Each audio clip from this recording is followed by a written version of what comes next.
നമസ്കാരം. ഒരു കഥയോടുകൂടി നമുക്ക് ഇന്നത്തെ സെഷൻ ആരംഭിക്കാം. നിങ്ങളൊക്കെ കേട്ടിട്ടുള്ള കഥ തന്നെയാണ്, എങ്കിലും ഒരു പ്രാവശ്യം കൂടി അത് കേട്ടുകൊള്ളുക. ഒരു പണ്ഡിതൻ ഒരു നദി കടക്കുകയായിരുന്നു. അപ്പോൾ അദ്ദേഹത്തെ നദി കടത്തിയത് ഒരു കടത്തുകാരനാണ്. അപ്പം അവിടെ ഒരു ബൈനറി ഉണ്ട്. ഒരാളൊരു പണ്ഡിതൻ, മറ്റേ ആളൊരു പാമരൻ, ഒന്നും പഠിച്ചിട്ടില്ലാത്ത ഒരാൾ. അപ്പോൾ ഇവർ തമ്മിൽ ഇങ്ങനെ നദിയിലൂടെ സഞ്ചരിച്ചുകൊണ്ടിരിക്കുമ്പോൾ ഈ പണ്ഡിതന് തൻ്റെ പാണ്ഡിത്യത്തിൻ്റെ ഗർവ് ഒന്ന് കാണിച്ചു കൊടുക്കാൻ വേണ്ടി അദ്ദേഹം ഈ പാമരനായ കടത്തുകാരനോട് പല പല ചോദ്യങ്ങൾ ചോദിച്ച്, അപ്പോൾ അദ്ദേഹത്തിൻ്റെ അറിയില്ല എന്നുള്ള മറുപടി കേട്ട് രസിച്ചുകൊണ്ടേയിരുന്നു. തനിക്കറിയാവുന്ന പലതും, ഇപ്പോൾ സംസ്കൃതം, വ്യാകരണം, വേദങ്ങൾ, പിന്നെ അതുപോലെയുള്ള അന്നുണ്ടായിരുന്ന അറിവുകൾ, ആ അറിവുകളെക്കുറിച്ചൊക്കെ ഇദ്ദേഹം ഈ കടത്തുകാരനോട് ചോദിച്ചിട്ട് ചോദിക്കും, താങ്കൾ ഇത് പഠിച്ചിട്ടുണ്ടോ, താങ്കൾക്ക് ഇതറിയാമോ, താങ്കൾക്ക് അതറിയാമോ എന്നൊക്കെ ചോദിച്ച് ഇദ്ദേഹത്തെ ഒന്നുമില്ല. അദ്ദേഹം തിരിച്ചു പറയും, എനിക്കറിയില്ല എന്ന് പറയുമ്പോൾ ഇദ്ദേഹത്തിന് കിട്ടുന്ന ഒരു ആനന്ദം. അങ്ങനെയാണ് മറ്റൊരാളെ അസൂയപ്പെടുത്തുക, അയാൾക്ക് തൻ്റെ കയ്യിലുള്ളത് മറ്റൊരാളുടെ കയ്യിലില്ല എന്ന് അയാളെ ഓർമ്മിപ്പിക്കുന്നതിലാണ് നമുക്ക് ആനന്ദം. ഇപ്പം വലിയൊരു വീട് വെക്കുന്നതിലല്ല വാസ്തവത്തിൽ നമുക്ക് ആനന്ദം. അത് നോക്കി വേറൊരാൾ അസൂയപ്പെടുമ്പോഴാണ് നമുക്ക് ശരിക്കും ആനന്ദം ഉണ്ടാകുന്നത്. അപ്പം നമ്മുടെ ആനന്ദം എന്ന് പറയുന്നത് വളരെ രസകരമാണ്. മറ്റൊരാളെ അസൂയപ്പെട്ടാൽ മാത്രമേ നമുക്ക് ആനന്ദം ലഭിക്കുകയുള്ളൂ. അങ്ങനെയാണ് ഈഗോ വർക്ക് ചെയ്യുന്നത്, മൈൻഡ് വർക്ക് ചെയ്യുന്നത് അങ്ങനെയാണ്. ഏതായാലും ഇവരിങ്ങനെ മുന്നോട്ട് പോയിക്കൊണ്ടിരുന്നു. പെട്ടെന്ന് ആ നദിയിൽ കാറ്റും കോളും വന്നു, വഞ്ചി ആടി ഉലയാൻ തുടങ്ങി. കടത്തുകാരൻ ഒരു കാര്യം മനസ്സിലായി, തൻ്റെ കയ്യിൽ ഈ വഞ്ചി നിൽക്കാൻ പോകുന്നില്ല, വഞ്ചി ഉടൻ തന്നെ മറിയും എന്ന് മനസ്സിലായി. അപ്പോൾ കടത്തുകാരൻ ഒരേ ഒരു തവണ ഒരു ചോദ്യം തിരിച്ചു ചോദിച്ചു, പണ്ഡിത, അങ്ങേക്ക് നീന്താൻ അറിയാമോ എന്ന് ചോദിച്ചു. പണ്ഡിതൻ പറഞ്ഞു, എനിക്ക് നീന്താൻ അറിയില്ല എന്ന് പറഞ്ഞു. അപ്പോൾ പറഞ്ഞു, അങ്ങയുടെ മുഴുവൻ ജീവിതവും ഇവിടെ അവസാനിക്കുന്നു, അങ്ങയുടെ മുഴുവൻ അറിവുകളും മുഴുവൻ ജീവിതവും അങ്ങ് ഇതുവരെ സ്വരുക്കൂട്ടിയതെല്ലാം ഇവിടെ അവസാനിക്കാൻ പോവുകയാണ്. എനിക്ക് നീന്തൽ അറിയാം, ഞാനിതാ നീന്തി രക്ഷപ്പെടുന്നു എന്ന് പറഞ്ഞിട്ട് ആ വള്ളം മുങ്ങുകയും കടത്തുകാരൻ നീന്തി രക്ഷപ്പെടുകയും പണ്ഡിതൻ മുങ്ങി മരിക്കുകയും ചെയ്യുന്നതായിട്ടാണ് ആ കഥ. ആ കഥയുടെ സാങ്കത്യം എല്ലാവർക്കും മനസ്സിലായി കാണും. എന്താണ് ആ കഥയുടെ സാങ്കത്യം? ഒരുപാട് അറിവുകൾ സമാഹരിക്കുന്നതിലല്ല കാര്യം ഇരിക്കുന്നത്. ജീവിതത്തിലെ നിർണായക നിമിഷം നമുക്ക് പിടിച്ചു നിൽക്കാൻ പറ്റുന്ന ഒരു അറിവ്, അത് ഒരൊറ്റ അറിവാണെങ്കിലും നമുക്ക് പ്രശ്നമില്ല. അറിവുകളുടെ പെരുക്കത്തിൽ കാര്യമൊന്നുമില്ല, അറിവുകളുടെ പരപ്പിൽ കാര്യമൊന്നുമില്ല. പക്ഷേ നിർണായകമായ ഒരു സന്ദർഭത്തിൽ നമ്മളെ സഹായിക്കാൻ ആ അറിവിന് സാധിക്കുമോ? അതൊരു ഭൗതിക ശക്തിയായിട്ട് മാറുമോ?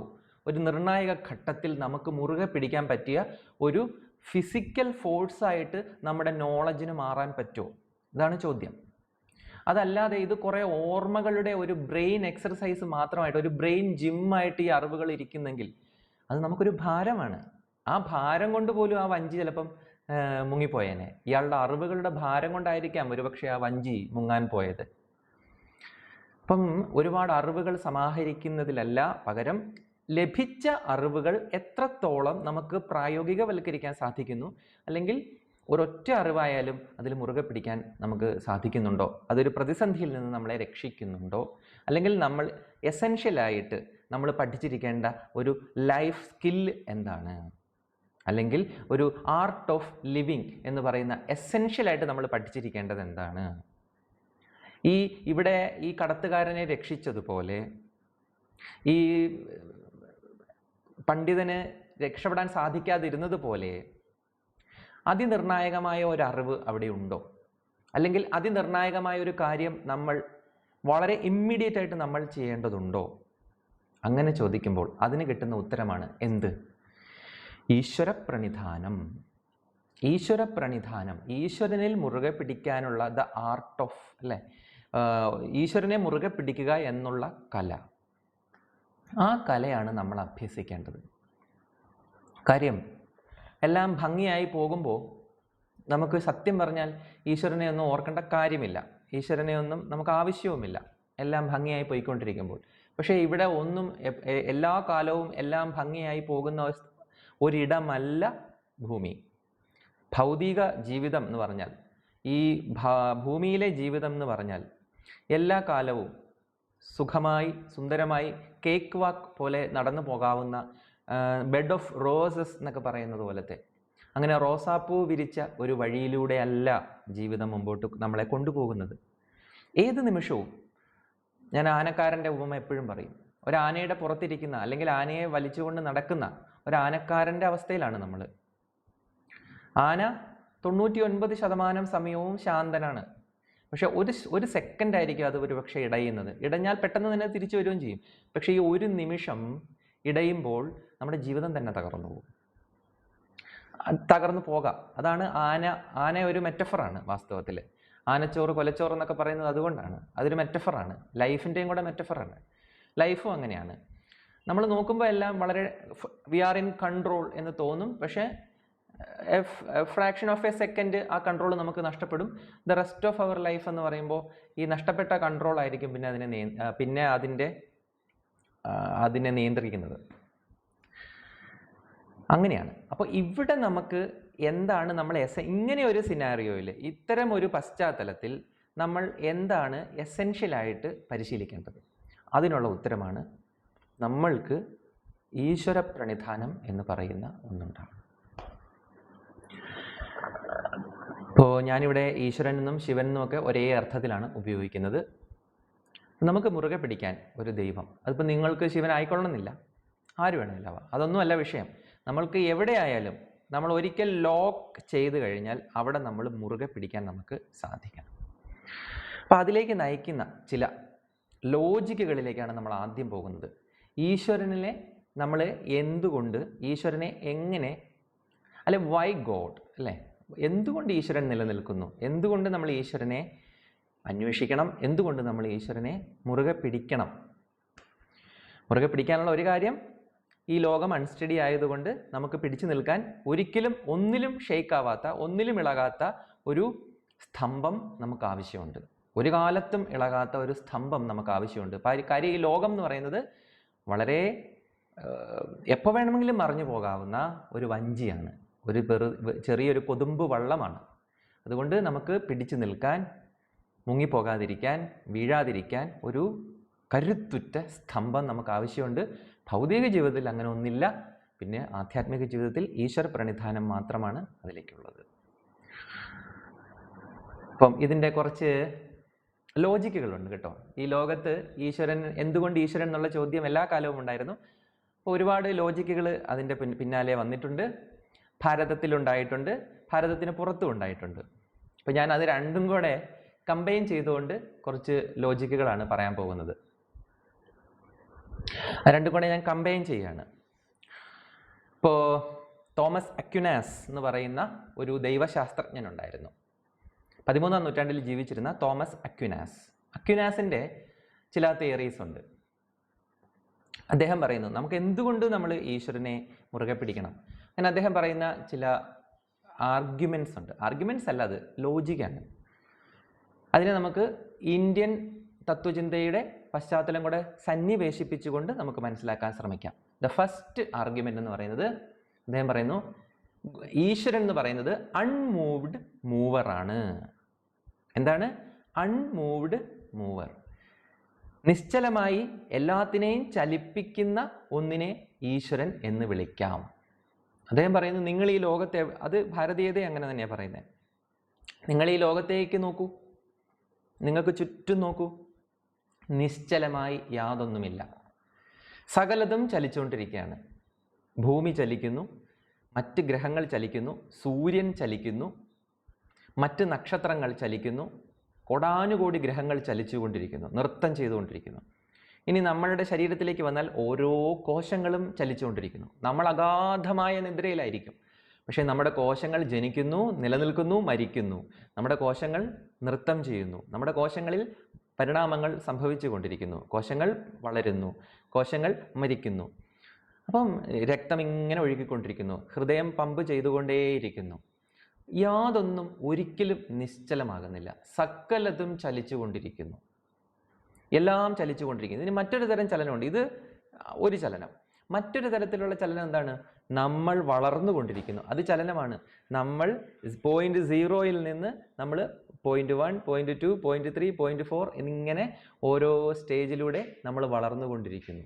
ഈ വളർച്ചയെ നമുക്ക് തടഞ്ഞു നിർത്താനോ ഈ വളർച്ചയെ സ്റ്റില്ലാക്കാനോ ഈ വളർച്ചയെ കുറച്ച് സ്പീഡപ്പ് ചെയ്യാനോ കുറച്ച് സ്ലോ ആക്കാനോ ഒന്നിനുമുള്ള സ്വാതന്ത്ര്യം നമുക്കില്ല.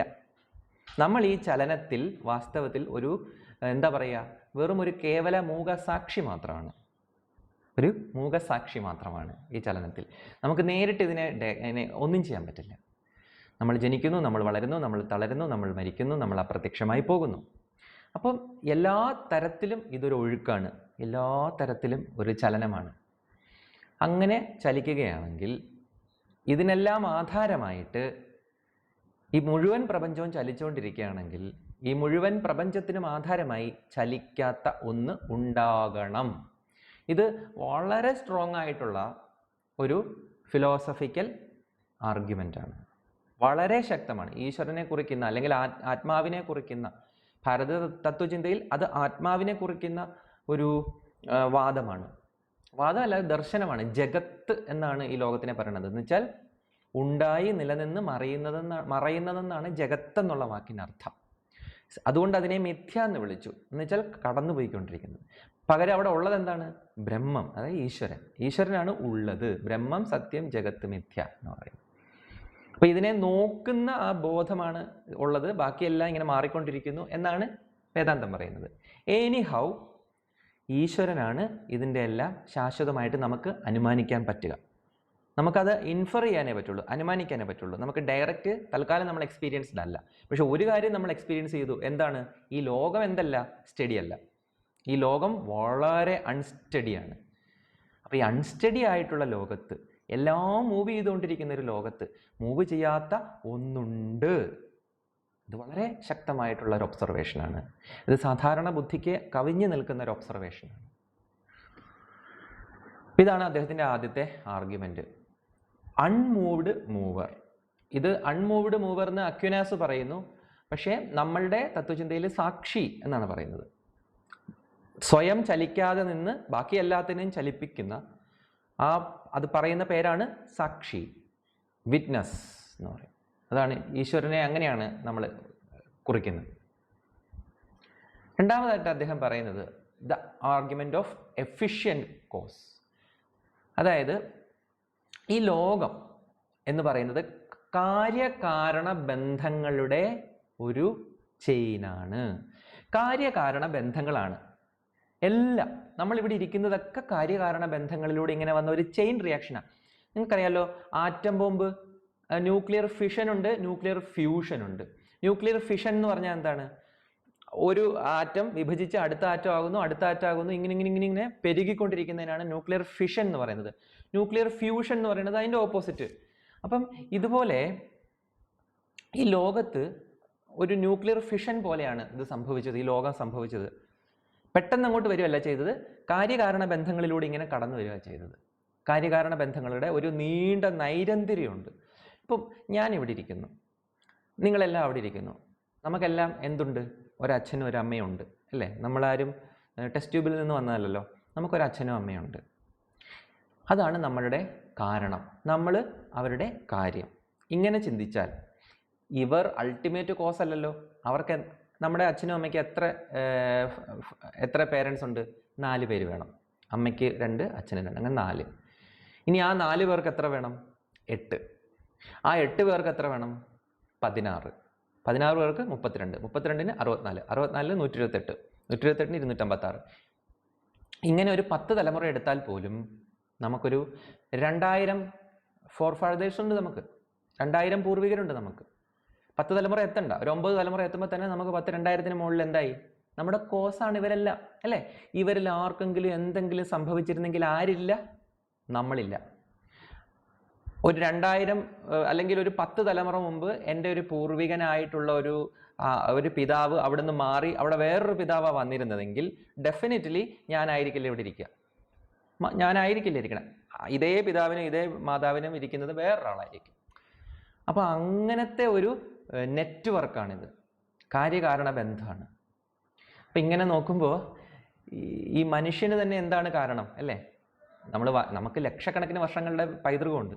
അപ്പോൾ ഈ ലക്ഷക്കണക്കിന് വർഷങ്ങൾ പോകുമ്പം ആദ്യത്തെ മനുഷ്യ രാശിക്ക് ആരാണ് കാരണം നമുക്കറിയില്ല, പക്ഷെ അവിടെ ഒരു കാരണം ഉണ്ടാവും.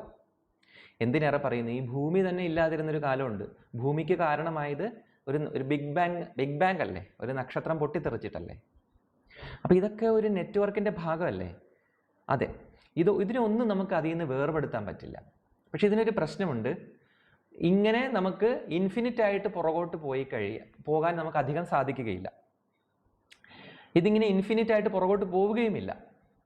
പകരം ഇതിനൊരു ബിഗിനിങ് പോയിന്റ് വേണം. ഇതിനൊരു പോയിന്റ്, അത് നമുക്ക് ഇൻഫർ ചെയ്യാനേ പറ്റുള്ളൂ. ഇത് നമുക്ക് ഒബ്സർവ് ചെയ്യാൻ പറ്റും, അത് നമുക്ക് ഇൻഫർ ചെയ്യാനേ പറ്റുള്ളൂ, അനുമാനിക്കാനേ പറ്റുള്ളൂ. എന്താണ് അനുമാനിക്കേണ്ടത്? നമുക്കൊരു അൺകോസ്ഡ് കോസ് വേണം. കാരണമില്ലാത്ത പരമമായ ഒരു കാരണം, എല്ലാത്തിനുമുള്ള ഒരു പരമമായ കാരണം ആവശ്യമുണ്ട്. ഇത് ഭൂതകാലത്തിലല്ല. ഇത് അക്വിനാസ് പറയുന്നത് ഭൂതകാലത്തിൽ ഒരു കാരണം ഉണ്ടെന്ന്.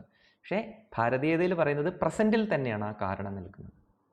ആ അൺകോസ്ഡ് കോസ് എന്ന് പറയുന്നത്, അതായത് അകാരണമായ കാരണം നിൽക്കുന്നത് ഈ പ്രസന്റിൽ തന്നെയാണ്. നമ്മുടെ പരമമായ കാരണത്തിലാണ് നമ്മൾ ഉണ്ടായി നിലനിന്ന് മറയുന്നത്. നമ്മുടെ ഫോർഫാദേഴ്സൊക്കെ ഉണ്ടായി നിലനിന്ന് മറഞ്ഞത് ആ പരമമായ കാരണത്തിലാണ്. അതായത് ഒരു നദിയിൽ ഒരു ഓളം ഉണ്ടാകുന്നു, അല്ലെങ്കിൽ ഒരു കടലിൽ ഒരു തിരമാല ഉണ്ടാകുന്നു. ആ തിരമാല ഉണ്ടാകുമ്പോഴും അത് നിലനിൽക്കുമ്പോഴും അത് തിരികെ വരുമ്പോഴും കടലെവിടെയുണ്ട്. നിതാന്തമായ വർത്തമാനകാലം എന്ന് പറയുന്ന ഒരു ട്രൂത്ത് ഉണ്ട്. ഇത് അക്വിനാസിന് പിടികിട്ടിയിട്ടില്ല. അക്വിനാസ് പറയുന്നത് ലക്ഷക്കണക്കിന് വർഷങ്ങൾക്ക് മുമ്പ് ഒരു കോസ് ഉണ്ടായിരുന്നു എന്നാണ്, ഒരു അൺകോസ്ഡ് കോസ് ഉണ്ടായിരുന്നു. അന്ന് ദൈവം സൃഷ്ടിച്ചു എന്ന് അദ്ദേഹം പറയുന്നത്. ഭാരതീയത പറയുന്നത് ഇപ്പോഴാണ് സൃഷ്ടി നടന്നുകൊണ്ടിരിക്കുന്നത്. It's a present continuous tense. സൃഷ്ടി എന്ന് പറയുന്നത് പണ്ട് നടന്നതല്ല, പകരം സൃഷ്ടി എന്ന് പറയുന്നത് ഒരു പ്രസന്റ് കണ്ടിന്യൂസ് ടെൻസ് ആണ്. അത് നടന്നുകൊണ്ടേയിരിക്കുന്നു. അതുകൊണ്ട് തന്നെ ഗോഡ് എന്നുള്ള വാക്കല്ല നമുക്കുള്ളത്. Godliness, it's A continuous form. ദൈവമല്ല, ദൈവീകത. ഈശ്വരൻ എന്നല്ല, വാസ്തവത്തിൽ ഈശ്വരീയത.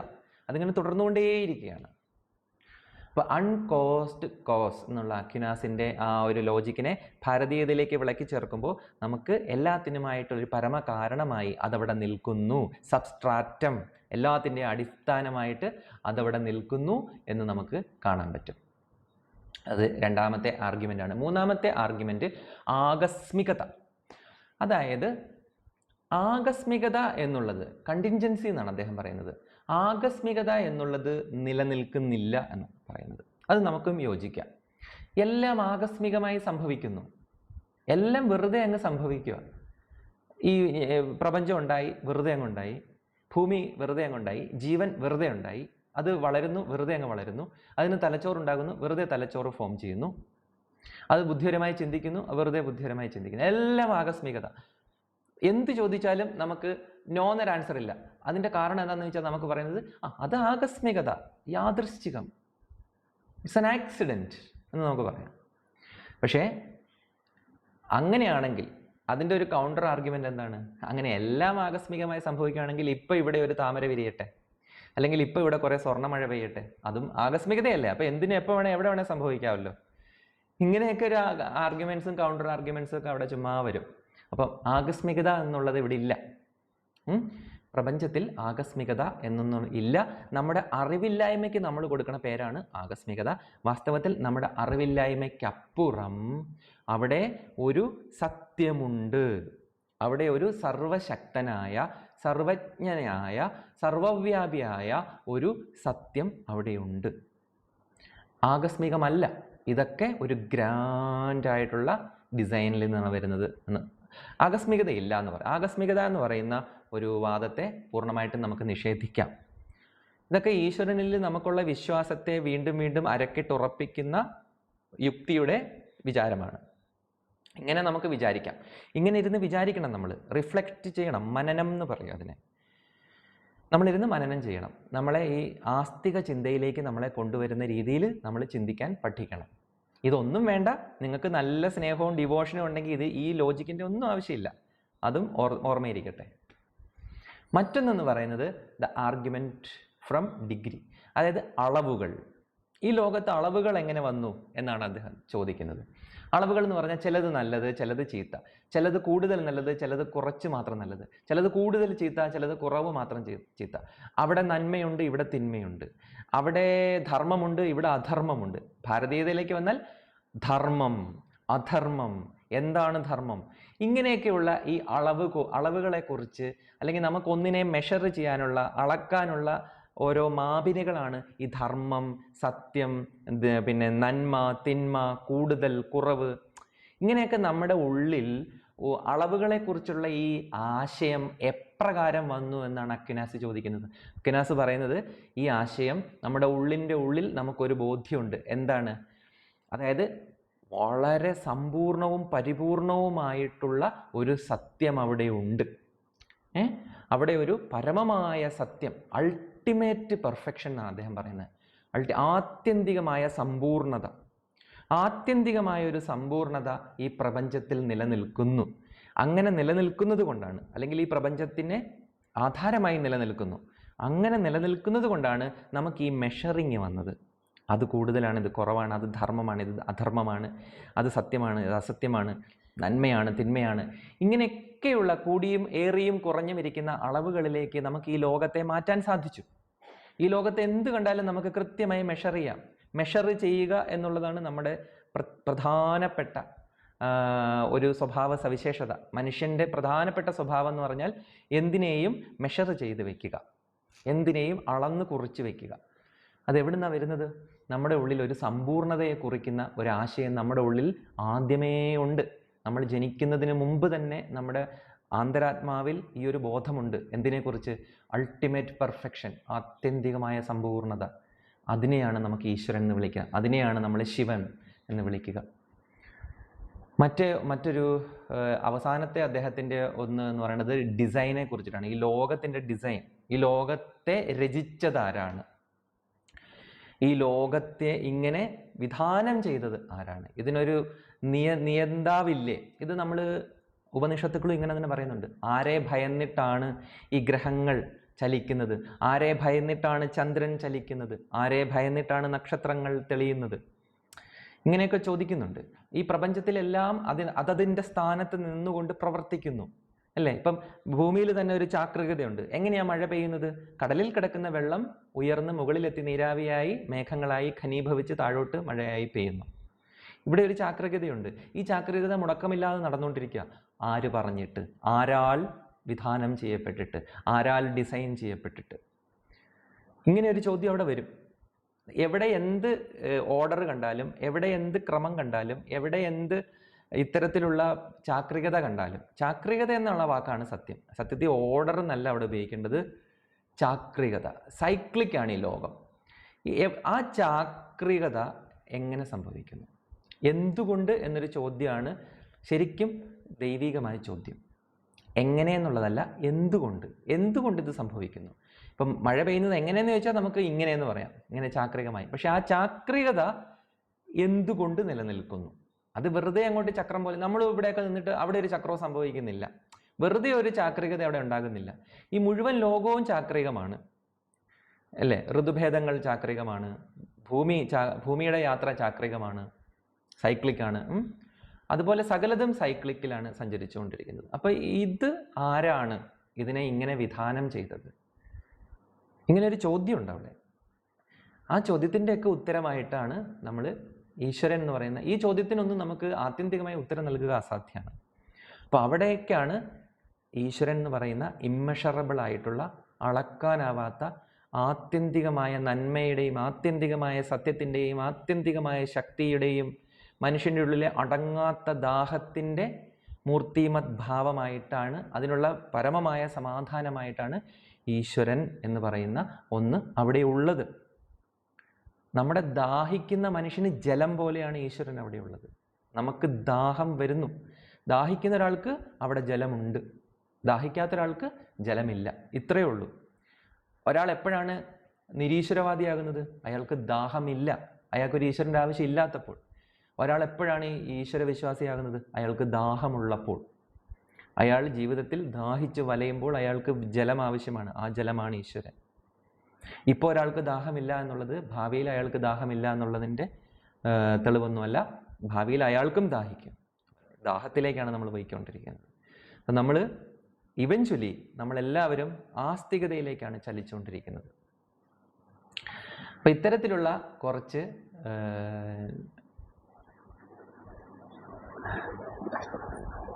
ലോജിക്കുകളാണ്, ഇത്തരത്തിലുള്ള യുക്തികളാണ് ഇവിടെ നമ്മൾ കാണുന്നത്. ഇനി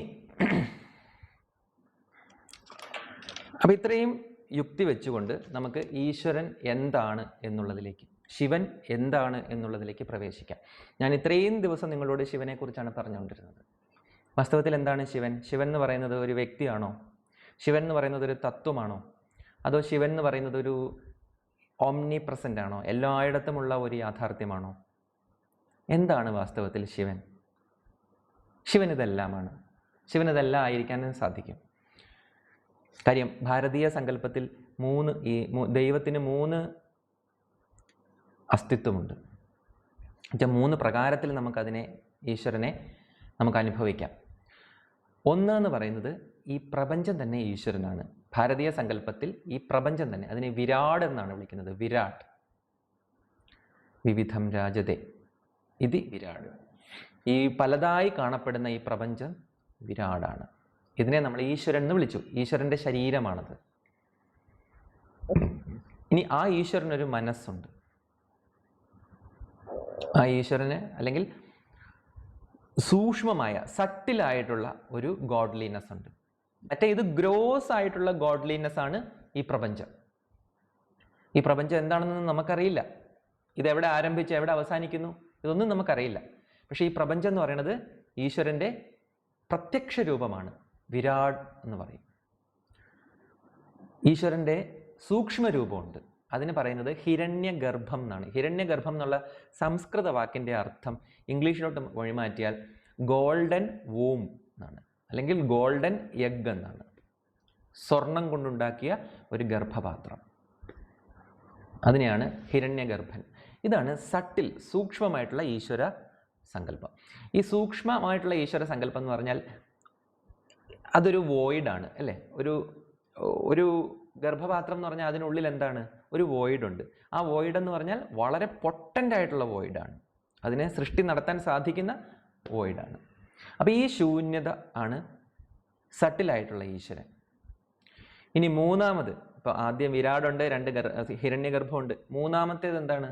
ഭാരതീയ തത്വചിന്ത പ്രകാരം ഈശ്വരൻ എന്നാണ് പേര്. അതായത് എല്ലായിടത്തും സൂക്ഷ്മമായി വ്യാപിച്ചു നിൽക്കുന്നു. കാരണം കോസൽ ബോഡിയാണത്. സട്ടിൽ ബോഡി അല്ല, ഗ്രോസ് ബോഡി, സട്ടിൽ ബോഡി, ഇത് കോസൽ ബോഡി. അതിനാണ് ഈശ്വരൻ എന്ന് പറയുന്നത്. ഇതാണ് നമ്മൾ എപ്പോഴും ഉപയോഗിക്കുന്ന ഈശ്വരൻ എന്നുള്ള വാക്ക്. അതെല്ലായിടത്തും ഉണ്ട്. എല്ലാത്തിൻ്റെയും ഉള്ളിൽ ഒരു ആത്മാവായിട്ട് അത് വർത്തിക്കുന്നു. എല്ലാത്തിൻ്റെയും ചൈതന്യമായിട്ട് അത് വർത്തിക്കുന്നു. എല്ലാത്തിൻ്റെയും പരമമായ കാരണമായിട്ട് അത് വർത്തിക്കുന്നു.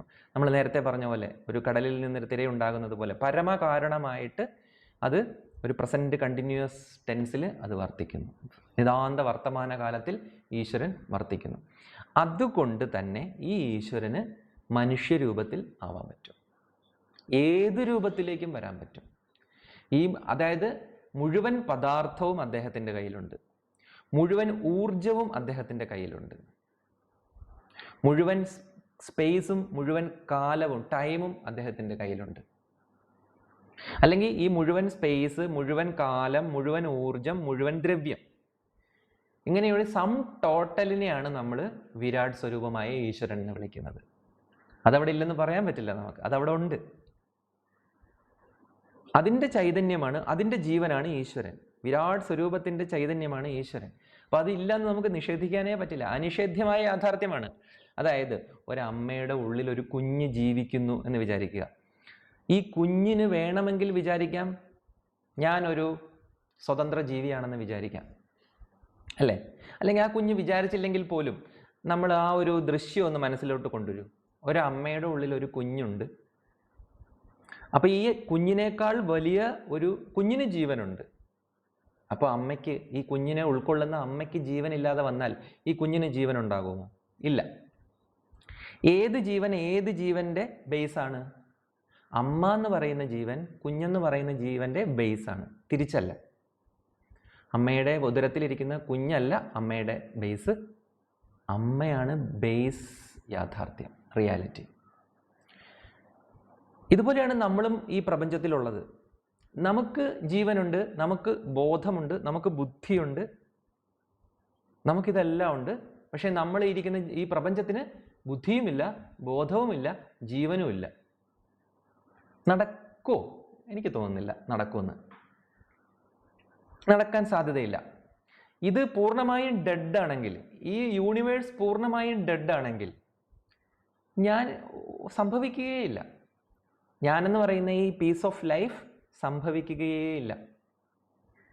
ഈ യൂണിവേഴ്സ് വളരെ വൈബ്രൻ്റ് ആണ്, യൂണിവേഴ്സ് വളരെ പൾസേറ്റിംഗ് ആണ്, ജീവൻ തുടിക്കുന്നതാണ്. അതുകൊണ്ടാണ് അതിനുള്ളിൽ ഒരു ചെറിയ ജീവനായിട്ട് എനിക്ക് ഇരിക്കാൻ പറ്റുന്നത്. ഇതാണ് നമ്മൾ മനസ്സിലാക്കേണ്ട ഒരു സത്യം. അപ്പം ഇതിനെയാണ് നമ്മൾ വിരാടെന്ന് വിളിക്കുന്നത്, അതിനുള്ളിലെ ഈശ്വരൻ എന്ന് വിളിക്കുന്നത്. അത് നമുക്ക് അനിഷേധ്യമായ യാഥാർത്ഥ്യമാണ്. ഇനി ഈ ശിവനെ നമുക്ക് എപ്രകാരം അനുഭവിക്കാം എന്നുള്ളതാണ് നമ്മളുടെ സെക്കൻഡ് പാർട്ട്. ശിവനെ നമുക്ക് നേരിട്ട് അനുഭവിക്കാം. രാമകൃഷ്ണദേവനൊക്കെ ചെയ്തത് അങ്ങനെയാണ്. രാമകൃഷ്ണദേവൻ അവിടെ ഈശ്വരൻ്റെ സ്ഥാനത്ത് അമ്മ ഭദ്രകാളിയായിരുന്നു. അമ്മയെ അദ്ദേഹം നേരിട്ട് പോയിട്ട് അങ്ങോട്ട് സമീപിച്ചു. അദ്ദേഹം ഒരു അമ്പലത്തിലെ പൂജാരിയായിരുന്നു. ആ അമ്പലത്തിലെ വിഗ്രഹത്തിൽ അദ്ദേഹം ദേവിയെ ദർശിച്ചു. ആ വിഗ്രഹവുമായിട്ട് അദ്ദേഹം സംസാരിച്ചു.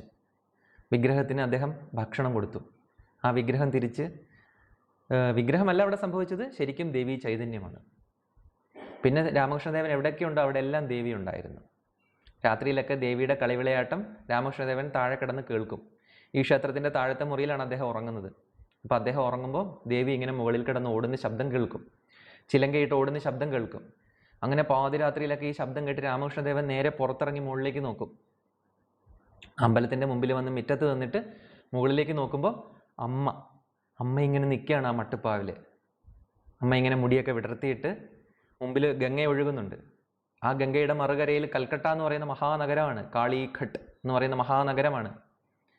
ഗംഗയുടെ മുകളിലൂടെ കാളിഘട്ടിലേക്ക് തൻ്റെ തീക്ഷ്ണമായ എന്നാൽ സ്നേഹം തുളുമ്പുന്ന നയനങ്ങൾ തൊടുത്തു വിട്ടുകൊണ്ട് അമ്മ അഴിച്ചിട്ട മുടികളോടുകൂടി അവിടെ നിൽക്കുന്ന കാഴ്ച കണ്ട് ഇദ്ദേഹം ഇങ്ങനെ സ്തംഭിച്ച് നിൽക്കും.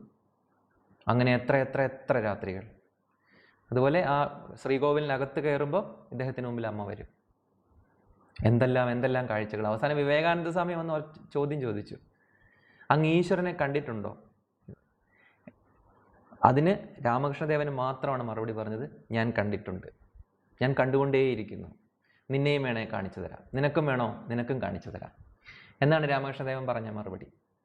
അപ്പം ഇതേ രീതിയിൽ നമുക്ക് ഈശ്വരനെ ഉപാസിക്കാം, പ്രത്യക്ഷമായി ദർശിക്കാൻ വേണ്ടി. ഇനി അതല്ലെങ്കിൽ ഏതൊക്കെ രീതിയിൽ ഉപാസിക്കാം, അതാണ് നമ്മൾ നോക്കുന്നത്. ഇത് വളരെ സ്ട്രെയിറ്റ് ആയിട്ടുള്ള വഴിയാണ്, പക്ഷേ റെയറും കൂടിയാണ്. എല്ലാവരുടെയും കപ്പ് ഓഫ് ടീ അല്ല ഇത്. ഇതുപോലെ ദർശനം കിട്ടിക്കൊള്ളണമെന്നില്ല, പക്ഷെ അനുഭവം ഉണ്ടാവും. ദർശനം കിട്ടിയില്ലെങ്കിലും അനുഭവം ഉണ്ടാവും. നമുക്ക് മനസ്സിലാവും അവിടെ ഒരാളുണ്ടെന്ന്. നമുക്ക് ജീവിതത്തിൻ്റെ വ്യവഹാരങ്ങളിലൂടെ നമുക്ക് മനസ്സിലാകും നമ്മൾ ഒറ്റയ്ക്കല്ല, അപ്പുറത്ത് നമ്മളെക്കാൾ വലിയൊരു ഇൻ്റലിജൻസ് ഉണ്ട്. ആ ഇൻ്റലിജൻസുമായിട്ടാണ് നമ്മൾ കമ്മ്യൂൺ ചെയ്യുന്നതെന്ന് നമുക്ക് മനസ്സിലാകും. അതല്ലാതെ നമുക്ക് ശിവനെ എങ്ങനെ മനസ്സിലാക്കാം എന്നുള്ളത്. ശിവൻ എന്ന് പറഞ്ഞാൽ സദ്ഗുരുവാണ് ഏറ്റവും മനോഹരമായിട്ട് പറഞ്ഞത്. അദ്ദേഹം പറഞ്ഞത് that which is not. Sadhguru ഇപ്പോൾ നമ്മുടെ കാലത്ത് ജീവിച്ചിരിക്കുന്ന വലിയൊരു ശൈവ ദാർശനികനാണ് അദ്ദേഹം. അദ്ദേഹം ശിവനെക്കുറിച്ച് പറയുന്നത് ദാറ്റ് വിച്ച് ഈസ് നോട്ട്, ഇല്ലാത്തത്. ഇല്ലാത്തതെന്ന് വെച്ചാൽ ശൂന്യത. ശൂന്യത എന്ന് പറഞ്ഞാൽ ഞാൻ നേരത്തെ പറഞ്ഞ ശൂന്യത, വളരെ പൊട്ടൻ്റായിട്ടുള്ള ശൂന്യത. അദ്ദേഹം പറയുന്നത് നിങ്ങളൊരു ആറ്റം എടുത്തു, അത് ആറ്റം എടുത്തു കഴിഞ്ഞാൽ അതിൽ 3 കണങ്ങളുണ്ടല്ലോ, പ്രോട്ടോണും ന്യൂട്രോണും ഇലക്ട്രോണും. ഇതിന് 3നും ഇടയ്ക്കുള്ള സ്പേസാണ് 90% ആ ആറ്റത്തിൻ്റെ. ബാക്കി 10% ആണ് ഈ പറയുന്ന കണങ്ങൾ അവിടെ ഓക്യുപ്പൈ ചെയ്തിരിക്കുന്നത്. അപ്പം ഇത്തരത്തിലുള്ള ആറ്റങ്ങൾ കൊണ്ടാണ് ഈ ലോകം നിർമ്മിച്ചിരിക്കുന്നത്. ഇത്തരത്തിലുള്ള അടിസ്ഥാനപരമായ ആറ്റങ്ങൾ കൊണ്ടാണ് ഈ ലോകം നിർമ്മിച്ചിരിക്കുന്നത്. അങ്ങനെ നോക്കുമ്പോൾ ഈ ലോകത്തിൻ്റെ 90% എന്താണ്? വോയിഡാണ്, അല്ലെങ്കിൽ സ്പേസ് ആണ്, അല്ലെങ്കിൽ സ്ഥലമാണ്. എന്നിട്ട് പറയുന്നത് ഈ സ്ഥലം ഉള്ളത് കൊണ്ടാണ് ദ്രവ്യത്തിന് അവിടെ നിലനിൽക്കാൻ പറ്റുന്നത്. ഇല്ലെങ്കിൽ ഈ പ്രോട്ടോണും ന്യൂട്രോണും ഇലക്ട്രോണും കൂടെ എവിടെ നിൽക്കും? എങ്ങും നിൽക്കാൻ പറ്റില്ല. അത് കൂട്ടിയിടിച്ച് അല്ലെ ഇംപ്ലോഷൻ നടക്കും. അകത്തേക്ക് ഇംപ്ലോഡ് ചെയ്ത് ഇല്ലാണ്ടായി പോകും. എക്സ്പ്ലോഡ് അല്ലെ ഇംപ്ലോഡ്, അകത്തേക്ക് കയറി പോകുന്നത്. അതിന് സ്ഥലമില്ല, പുറത്ത് സ്ഥലമില്ല. അപ്പോൾ ഈ പ്രപഞ്ചം നിൽക്കുന്നത് സ്പേസിലാണ്. അടിസ്ഥാനപരമായ ഒരു ആറ്റത്തിനുള്ളിൽ പോലും 90% സ്പേസ് ആണെങ്കിൽ, 90 അല്ല 99 എന്ന് പറയുന്നു. അങ്ങനെയാണെങ്കിൽ ഈ 99% വരുന്ന ഈ സ്പേസിലാണ് നമ്മുടെ ഈ കാണുന്ന മുഴുവൻ ദൃശ്യപ്രപഞ്ചവും നിലനിൽക്കുന്നത്, ഈ ഗ്രഹങ്ങളും ഈ സൂര്യനും ഒക്കെ. ഈ സ്പേസിനെയാണ് ദാറ്റ് വിച്ച് ഈസ് നോട്ട് എന്ന് പറയുന്നത് സദ്ഗുരു. അതായത് ശിവൻ, ശിവ എന്ന് പറയുന്നത് ദാറ്റ് വിച്ച് ഈസ് നോട്ട്. ഈ സ്പേസിനെയാണ് പറയുന്നത്. അതായത് എല്ലാത്തിനെയും ഉൾക്കൊള്ളുന്ന ദ അൾട്ടിമേറ്റ് സബ്സ്ട്രാറ്റമാണ് ശിവൻ എന്നുള്ള ആ വാക്കർത്ഥം. അത് നമുക്ക് ശരിക്കും മനസ്സിലാക്കാൻ ബുദ്ധിമുട്ടാണ്. ഇതേ പ്രോസസ്സ്, ഇതേ പ്രക്രിയ നമ്മുടെ ഉള്ളിലുണ്ട്. എങ്ങനെ? നമ്മുടെ ഉള്ളിലെ കോശങ്ങളിലല്ല ഞാൻ പറഞ്ഞത്, നമ്മുടെ ഉള്ളിലെ ജീവനിൽ ഇതുണ്ട്, ഈ ശൂന്യതയുണ്ട്. ജീവനിലെ ഈ ശൂന്യതയാണ് നമ്മൾ ശിവൻ എന്ന് വിളിക്കുന്നത്. എങ്ങനെ മനസ്സിലാക്കാം ഈ ശൂന്യതയുണ്ടെന്ന്? ഒന്ന്, നമ്മളുടെ ശ്വാസത്തിനും നിശ്വാസത്തിനും ഇടയിൽ ഒരു സ്പേസ് ഉണ്ട്. നമ്മൾ ഇൻഹെയിൽ ചെയ്യുന്നു, അവിടെ ഒരു മാക്രോ സെക്കൻഡ് നമ്മൾ നിൽക്കുന്നുണ്ട്. എന്നിട്ടാണ് നമ്മൾ എക്സെയിൽ ചെയ്യുന്നത്. ഇത് നമ്മൾ ബോധപൂർവം ചെയ്യുന്നതല്ല. നമ്മൾ ഉറങ്ങുമ്പോൾ പോലും ഇത് സംഭവിച്ചുകൊണ്ടിരിക്കുന്നു. നമ്മൾ എക്സെയിൽ ചെയ്ത് കഴിഞ്ഞാൽ അവിടെ ഒരു പോസ് ഉണ്ട്. നമ്മൾ ഇൻഹെയിൽ ചെയ്ത് കഴിഞ്ഞാലും അവിടെ ഒരു പോസ് ഉണ്ട്. ഇൻഹലേഷനും എക്സലേഷനും നടന്നുകൊണ്ടിരിക്കുമ്പോഴും ആ പോസ് അവിടെയുണ്ട്, ആ സ്പേസ് അവിടെയുണ്ട്. ഇത് ശ്വാസത്തിൽ ശ്രദ്ധിച്ചാൽ മനസ്സിലാകും. അപ്പോൾ ആ സ്പേസ് ആണ് അതിൻ്റെ സബ്സ്ട്രാറ്റം, അതിൻ്റെ അടിസ്ഥാനം. ഇനി ഞാൻ നിങ്ങളോട് സംസാരിക്കുമ്പോൾ നിങ്ങൾ കേട്ടോണ്ടിരിക്കുന്നു. ഞാനിപ്പോൾ കഴിഞ്ഞ 40 മിനിറ്റ് ആയിട്ട് നിങ്ങളോട് സംസാരിച്ചുകൊണ്ടിരിക്കുന്നു. വാസ്തവത്തിൽ ഈ 40 മിനിറ്റും ഞാൻ നിങ്ങളോട് സംസാരിക്കുകയായിരുന്നില്ല. എൻ്റെ ഓരോ വാക്കുകൾക്കും ഓരോ സ്വരത്തിനും ശേഷം അവിടെ ഒരു പോസ് ഉണ്ടായിരുന്നു. ആ പോസിന് ശേഷമാണ് അടുത്ത ശബ്ദം വരുന്നത്. അപ്പൊ ഈ രണ്ട് വാക്കുകൾക്കിടയ്ക്ക് എന്തുണ്ട്? നിശബ്ദതയുണ്ട്.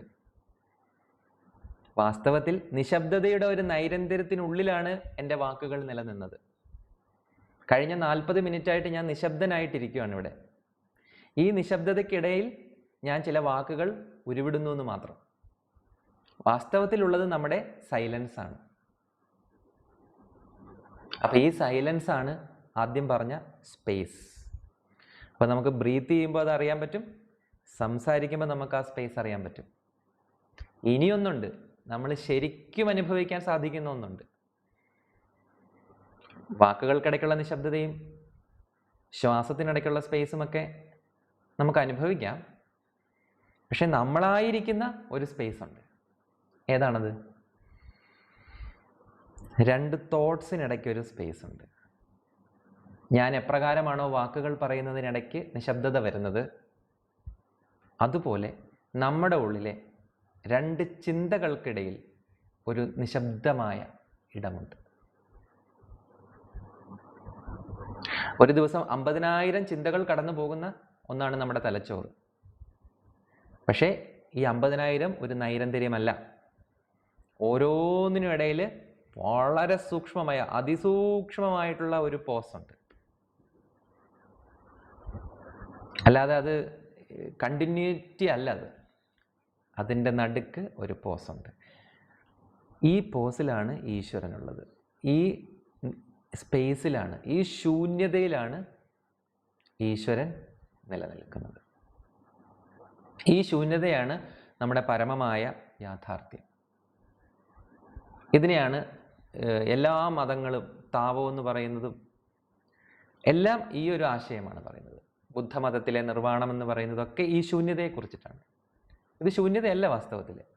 പൂർണ്ണതയും കൂടിയാണ്.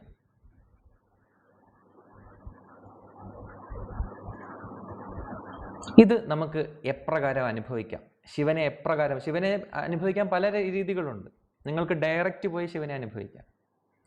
ശിവനെ ഇങ്ങനെയും കൂടി അനുഭവിക്കാം. എങ്ങനെ?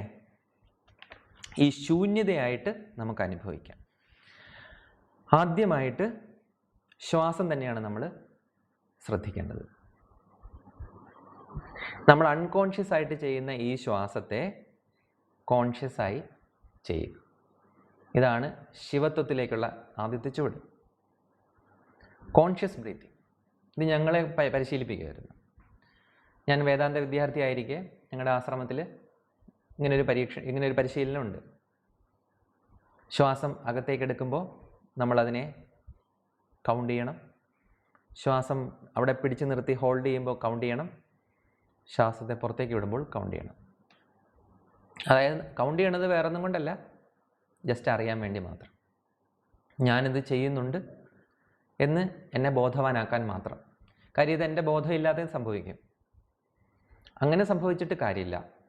നമുക്ക് ബോധമുണരണമെങ്കിൽ നമ്മൾ ശ്വാസത്തെ ഒബ്സർവ് ചെയ്യണം. കോൺഷ്യസ് ബ്രീത്തിങ് എന്നാണ് അതിന് പറയുക. ബോധപൂർവമുള്ള ശ്വസനം. ബോധപൂർവം ശ്വസിക്കുമ്പോൾ നമ്മളിൽ എന്ത് സംഭവിക്കും? ശ്വാസം എന്ന് പറയുന്നത് ചിന്തകളെ പിടിക്കാൻ ഉപയോഗിക്കുന്ന ഒരു ചരടാണ്. അങ്ങനെയാണ് പറയുന്നത്. ശ്വാസം എന്ന ചരട് കൊണ്ടാണ് ചിന്തകളെ നമ്മൾ നിയന്ത്രിക്കുന്നത്. കടിഞ്ഞാൺ. ശ്വാസം ഒരു കടിഞ്ഞാണായിട്ട് ഉപയോഗിക്കാം. ശ്വാസത്തെ നിയന്ത്രിക്കുമ്പോൾ നമ്മുടെ ചിന്തകളെയാണ് അത് ചെന്ന് പിടിക്കുന്നത്. ശ്വാസവും ചിന്തകളും വളരെ അതൊരു ഇൻ്റർപ്ലേയിലാണ് നടക്കുന്നത്. അത് പരസ്പരം പ്ലേ ചെയ്തുകൊണ്ടിരിക്കുക. അതായത് നമ്മുടെ മനസ്സ് ചിന്തകളെന്ന് ഉദ്ദേശിക്കുന്നത് മനസ്സ് അസ്വസ്ഥമാകുമ്പോൾ നമ്മൾ വേഗത്തിൽ ശ്വസിക്കും. മനസ്സ് ശാന്തമായിട്ടിരിക്കുമ്പോൾ സ്ലോ ബ്രീത്തിങ് ആയിരിക്കും. ഇനി ഇതിനെ നേരെ തിരിക്കാം. നമ്മൾ മനസ്സ് അസ്വസ്ഥമായിരിക്കുമ്പോൾ സ്ലോ ബ്രീത്തിങ് പരിശീലിക്കുക. മനസ്സും കാമാവും. അപ്പം ഇത് ശ്വാസം കൊണ്ട് നമുക്ക് മനസ്സിനെ നിയന്ത്രിക്കാൻ പറ്റും. അതുകൊണ്ടാണ് നമ്മൾ ദീർഘശ്വാസം എടുക്കുന്നത്. നമ്മൾ വല്ലാണ്ട് സ്ട്രെസ്ഡ് ആകുമ്പോൾ നമ്മൾ അറിയാതെ ഒരു ലോങ് ബ്രീത്ത് എടുക്കും. അതോടുകൂടി നമ്മൾ ഒന്ന് സെറ്റിലാവും. ഇത് പക്ഷേ ബോധപൂർവം നമ്മൾ ഒരു ദിവസം ഇടയ്ക്കിടയ്ക്ക് ചെയ്തുകൊണ്ടിരിക്കുകയാണെങ്കിൽ നമ്മുടെ ശരീരത്തിലെ ഹോർമോൺ ലെവലുകളും നമ്മുടെ മറ്റ് തലച്ചോറിൻ്റെ പ്രവർത്തനങ്ങളൊക്കെ നമുക്ക് ശാന്തമാക്കി നിർത്താൻ പറ്റും ഈ ബ്രീത്തിങ് എക്സർസൈസിലൂടെ മാത്രം. കാര്യം ബ്രീത്തും മനസ്സും തമ്മിൽ ഇൻ്റർപ്ലേ ഉണ്ട്. അപ്പോൾ ശ്വാസത്തെ നമ്മൾ നിയന്ത്രിക്കുമ്പോൾ, ശ്വാസത്തെ നമ്മൾ ശ്രദ്ധിക്കുമ്പോൾ ചിന്തകൾ പതുക്കെ അതായത് ഒരു ക്ലാസ്സിലേക്ക് ഒരു സാറ് വന്ന് കയറുമ്പോൾ കുട്ടികൾ നിശബ്ദമാകുന്നു. അതുപോലെ ചിന്തകളെ ശ്രദ്ധിച്ചു തുടങ്ങുമ്പോൾ പുറത്ത് സാറ് വരുന്ന ശബ്ദം കേൾക്കുമ്പോഴേ അകത്ത് കുട്ടികൾ സൈലൻ്റ് ആയി തുടങ്ങും. അതുപോലെ ശ്വാസത്തെ നിരീക്ഷിച്ചു തുടങ്ങുമ്പോൾ ചിന്തകൾ കുട്ടികളെ പോലെ തന്നെയാണ്. ഒരു നിയന്ത്രണവും ഇല്ല. അവർ പതുക്കെ ശാന്തമാകുന്നു, സൈലൻ്റ് ആകുന്നു. അപ്പോൾ ഇതാണ് ശിവനെ അറിയാനുള്ള രണ്ടാമത്തെ മാർഗം. എന്താണ്? മൗനം പരിശീലിക്കുക. ശ്വാസത്തെ ബോധപൂർവം ശ്വസിക്കുന്നത് ഒരു പരിശീലനമാണ്. രണ്ടാമത്തെ പരിശീലനമാണ് മൗനം പരിശീലിക്കുക. എന്താണ് മൗനം? മൗനവും നിശ്ചലതയും ഒരുമിച്ചാണ് പരിശീലിക്കേണ്ടത്. മൗനം എന്നുള്ളത് കൊണ്ട് ഞാൻ ആദ്യം ഗ്രോസ് ആയിട്ടുള്ള സൈലൻസ് പരിശീലിക്കുക. ഗ്രോസ് ആയിട്ട് ഉള്ള സൈലൻസ് എന്ന് പറഞ്ഞാൽ വെറുതെ ചുണ്ട് പൂട്ടി ഇരിക്കുക. ഇതാണ് ഗ്രോസ് ആയിട്ടുള്ള സൈലൻസ്. ചുണ്ട് പൂട്ടി നിശ്ചലമായിരിക്കുക. പറ്റുന്നത്ര സമയം, 10 മിനിറ്റോ 20 മിനിറ്റോ വാച്ചിൽ അല്ലെങ്കിൽ മൊബൈലിൽ സെറ്റ് ചെയ്യുക, അലാം സെറ്റ് ചെയ്യുക. 10 മിനിറ്റ് 20 മിനിറ്റ്സ് 1 അവറൊക്കെ ഇരിക്കാറുണ്ട്. നല്ല മെഡിറ്റേഷൻ പ്രാക്ടീസ് ചെയ്യുന്നവർ 1 അവർ ഇരിക്കും. അത് ബുദ്ധിമുട്ടാണ്, നല്ല ബുദ്ധിമുട്ടാണ്. ഞാൻ പരിശീലിച്ച് നോക്കിയിട്ടുണ്ട്. അത് 1 മണിക്കൂർക്ക് ഇരിക്കാം, പക്ഷേ നല്ല പെയിൻഫുൾ ആയിരിക്കും നിശ്ചലമായിട്ടിരിക്കാൻ. നമുക്ക് ഓരോ ഇത്ര മിനിറ്റ് കഴിയുമ്പോഴും നമ്മുടെ ശരീരം ചലിച്ചുകൊണ്ടിരിക്കും. ഉറക്കത്തിൽ പോലും നമ്മൾ നിശ്ചലമാവില്ല. നമ്മളിങ്ങനെ ചലിച്ചുകൊണ്ടിരിക്കും. ഇത് മനസ്സിൻ്റെ ചലനമാണ്. ഇത് നമ്മളെ നമ്മൾ എന്താ പറയുക, എൻലൈറ്റൻഡ് ആവാണ്ട് നമ്മളെ പിടിച്ചു നിർത്തുന്നത് ഈ ചലനമൊക്കെയാണ്. ഈ റെസ്റ്റ്ലെസ്നെസ്സും ഈ ചലനമൊക്കെയാണ് നമ്മളെ ഈ സാധാരണത്വത്തിൽ പിടിച്ചു നിർത്തുന്നത്. ഇതിനെയൊക്കെ ഒന്ന് ട്രാൻസ് ചെയ്ത് കഴിഞ്ഞാൽ നമ്മൾ നെക്സ്റ്റ് ലെവലിലേക്ക് പോകും. അപ്പോൾ നിശ്ചലത പരിശീലിക്കുക എന്നുള്ളത് മനസ്സിൻ്റെ ശാന്തിക്കും സമാധാനത്തിനും വളരെ ഇമ്പോർട്ടൻ്റ് ആണ്. ശിവനെ അറിയാൻ വളരെ പ്രധാനമാണ്. ഇങ്ങനെ നിശ്ചലമായിട്ടിരുന്ന് കഴിയുമ്പോൾ ശരിയായിട്ടുള്ള മൗനത്തിലേക്ക് നമ്മൾ വരും. ശരിയായിട്ടുള്ള മൗനം എന്ന് പറഞ്ഞാൽ ചിന്തകൾ നിലയ്ക്കണം. ചിന്തകൾ നിലയ്ക്കുന്നതാണ് ശരിയായ മൗനം, വാക്കുകൾ നിലയ്ക്കുന്നതല്ല. ഇനി മൂന്നാമത്തെ പരിശീലനമുണ്ട്. എന്താണത്? പ്രസന്റ് മൊമെന്റ് അവയർനെസ് എന്ന് പറയും. എന്നുവെച്ചാൽ മലയാളത്തിൽ വർത്തമാനകാല അനുഭവം. നമുക്ക് വർത്തമാനകാല അനുഭവം ഇല്ല. വാസ്തവത്തിൽ വളരെ അപൂർവമായിട്ട് നമ്മളിലേക്ക് വരുന്ന ഒരു അതിഥിയെ പോലാണ് ഇപ്പോൾ അത്. ഇപ്പം നമുക്ക് വർത്തമാനകാല അനുഭവം ഉണ്ടാകുന്നത് എപ്പോഴാണ്? നമ്മളൊരു നല്ല ദൃശ്യം കണ്ടു, നല്ലൊരു മഴ കണ്ടു, അല്ലെങ്കിൽ നല്ലൊരു പാട്ട് കേൾക്കുന്നു. അങ്ങനത്തെ ചില സന്ദർഭങ്ങളിൽ മാത്രമാണ് നമ്മൾ പെട്ടെന്ന് പ്രസന്റ് മൊമെന്റിലേക്ക് വന്നത് ആസ്വദിക്കുന്നത്. ഭക്ഷണം കഴിക്കുമ്പോൾ നമ്മൾ വർത്തമാനകാലത്തിലാവും. ഭക്ഷണം കഴിക്കുമ്പോൾ നമ്മൾ വർത്തമാനകാലത്തിലാവും. നമ്മൾക്ക് അപ്പോഴും ഭൂതകാലത്തെക്കുറിച്ച് ചിന്തിക്കുന്നവരുണ്ട്. പക്ഷേ ഈ ബോഡി കൊണ്ട് നമ്മൾ എന്ത് ചെയ്താലും നമ്മൾ വർത്തമാനകാലത്തിലേക്ക് വരും. ശരീരം എന്ന് പറഞ്ഞാൽ വർത്തമാനകാലമാണ്, മനസ്സെന്ന് പറഞ്ഞാൽ ഭൂതകാലമാണ്. അതാണ് ഇതിൻ്റെ ഒരു കോൺട്രഡിക്ഷൻ. ശരീരം നിൽക്കുന്നത് പ്രസന്റ് മൊമെന്റിലും മനസ്സ് സഞ്ചരിക്കുന്നത് ഭൂതകാലത്തിൽ അല്ലെങ്കിൽ ഭാവിയിലേക്ക്. അപ്പം ഇങ്ങനെയൊന്നും അല്ലാതെ, ആഹാരം കഴിച്ചുകൊണ്ടല്ലാതെ, പാട്ട് കേട്ടുകൊണ്ടല്ലാതെ, അല്ലെങ്കിൽ ഒരു മഴ കണ്ടുകൊണ്ടല്ലാതെ നമുക്ക് എങ്ങനെ വർത്തമാനകാല അനുഭവം സാധ്യമാകും? അതും കൂടെ പറയുമ്പോഴാണ് നമ്മുടെ ഈ വിഷയം പൂർണ്ണമാകുള്ളൂ. അതിന് നമ്മുടെ മനസ്സ് വർത്തമാനകാലത്തിൽ നിൽക്കാതെ മനസ്സ് എങ്ങോട്ടൊക്കെ പോകുന്നു എന്ന് നമ്മൾ തിരിച്ചറിയണം. മനസ്സ് എങ്ങോട്ടൊക്കെയാണ് പോകുന്നത്? മനസ്സ് പെൻഡുലം പോലെയാണ്. പാസ്റ്റിലും പോവും, ഫ്യൂച്ചറിലും പോവും. Past future, past future, past future. ഈ കൃത്യം നടുക്കാണ് വർത്തമാനകാലം. അവിടെ നിൽക്കില്ല അത്. അവിടെ ജസ്റ്റ് ഒന്ന് പാസ് ചെയ്ത് പോവുള്ളൂ. എന്നിട്ടിത് പാസ്റ്റിൽ നിൽക്കും. കൂടുതൽ സമയം പാസ്റ്റിൽ, പിന്നെ ഇപ്പുറത്തോട്ട് മാറിയാൽ കൂടുതൽ സമയം ഫ്യൂച്ചറിൽ. അപ്പോൾ ഈ പാസ്റ്റിനെയും ഫ്യൂച്ചറിനെയും നമ്മൾ എന്ത് ചെയ്യണം? നമ്മൾ യുക്തി ഉപയോഗിച്ച് അതിനെ ഒബ്സർവ് ചെയ്ത് അതിന് സയൻറ്റിഫിക് റിഡക്ഷൻ മെത്തേഡ് എടുക്കണം. ഭൂതകാലത്തിൽ എൻ്റെ മനസ്സ് എന്ത് ചെയ്യുവാണ്? പാസ്റ്റിൽ പോയിട്ട് മൈൻഡ് അല്ലെ, എൻ്റെ മനസ്സ് എന്താണ് അവിടെ ചെയ്തുകൊണ്ടിരിക്കുന്നത്? ഭൂതകാലത്തിൽ പോയാൽ രണ്ട് സാധ്യതകളെ നിലനിൽക്കുന്നുണ്ട്.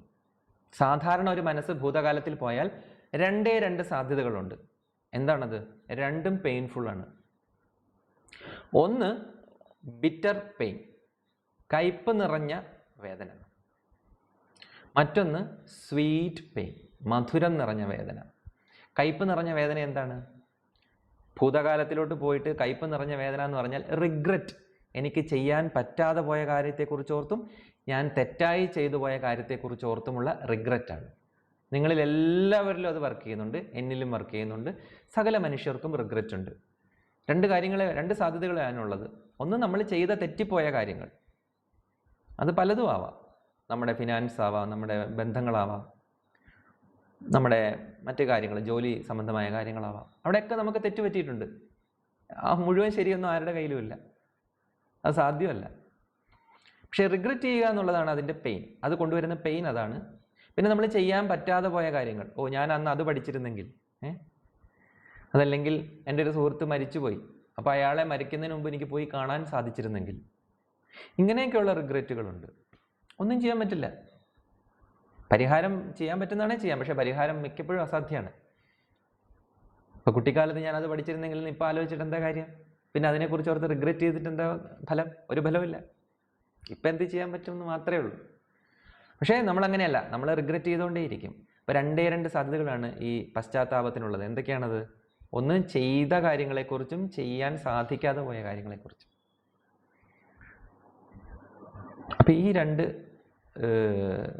റിഗ്രറ്റുകളോട് നമ്മൾ, അതായത് ചെയ്ത് തെറ്റിപ്പോയ കാര്യങ്ങളിൽ നിന്ന് നമ്മൾ പാഠങ്ങൾ പഠിച്ചാൽ മതി, വേറൊന്നും ചെയ്യാനില്ല. Learn from the mistake and move on.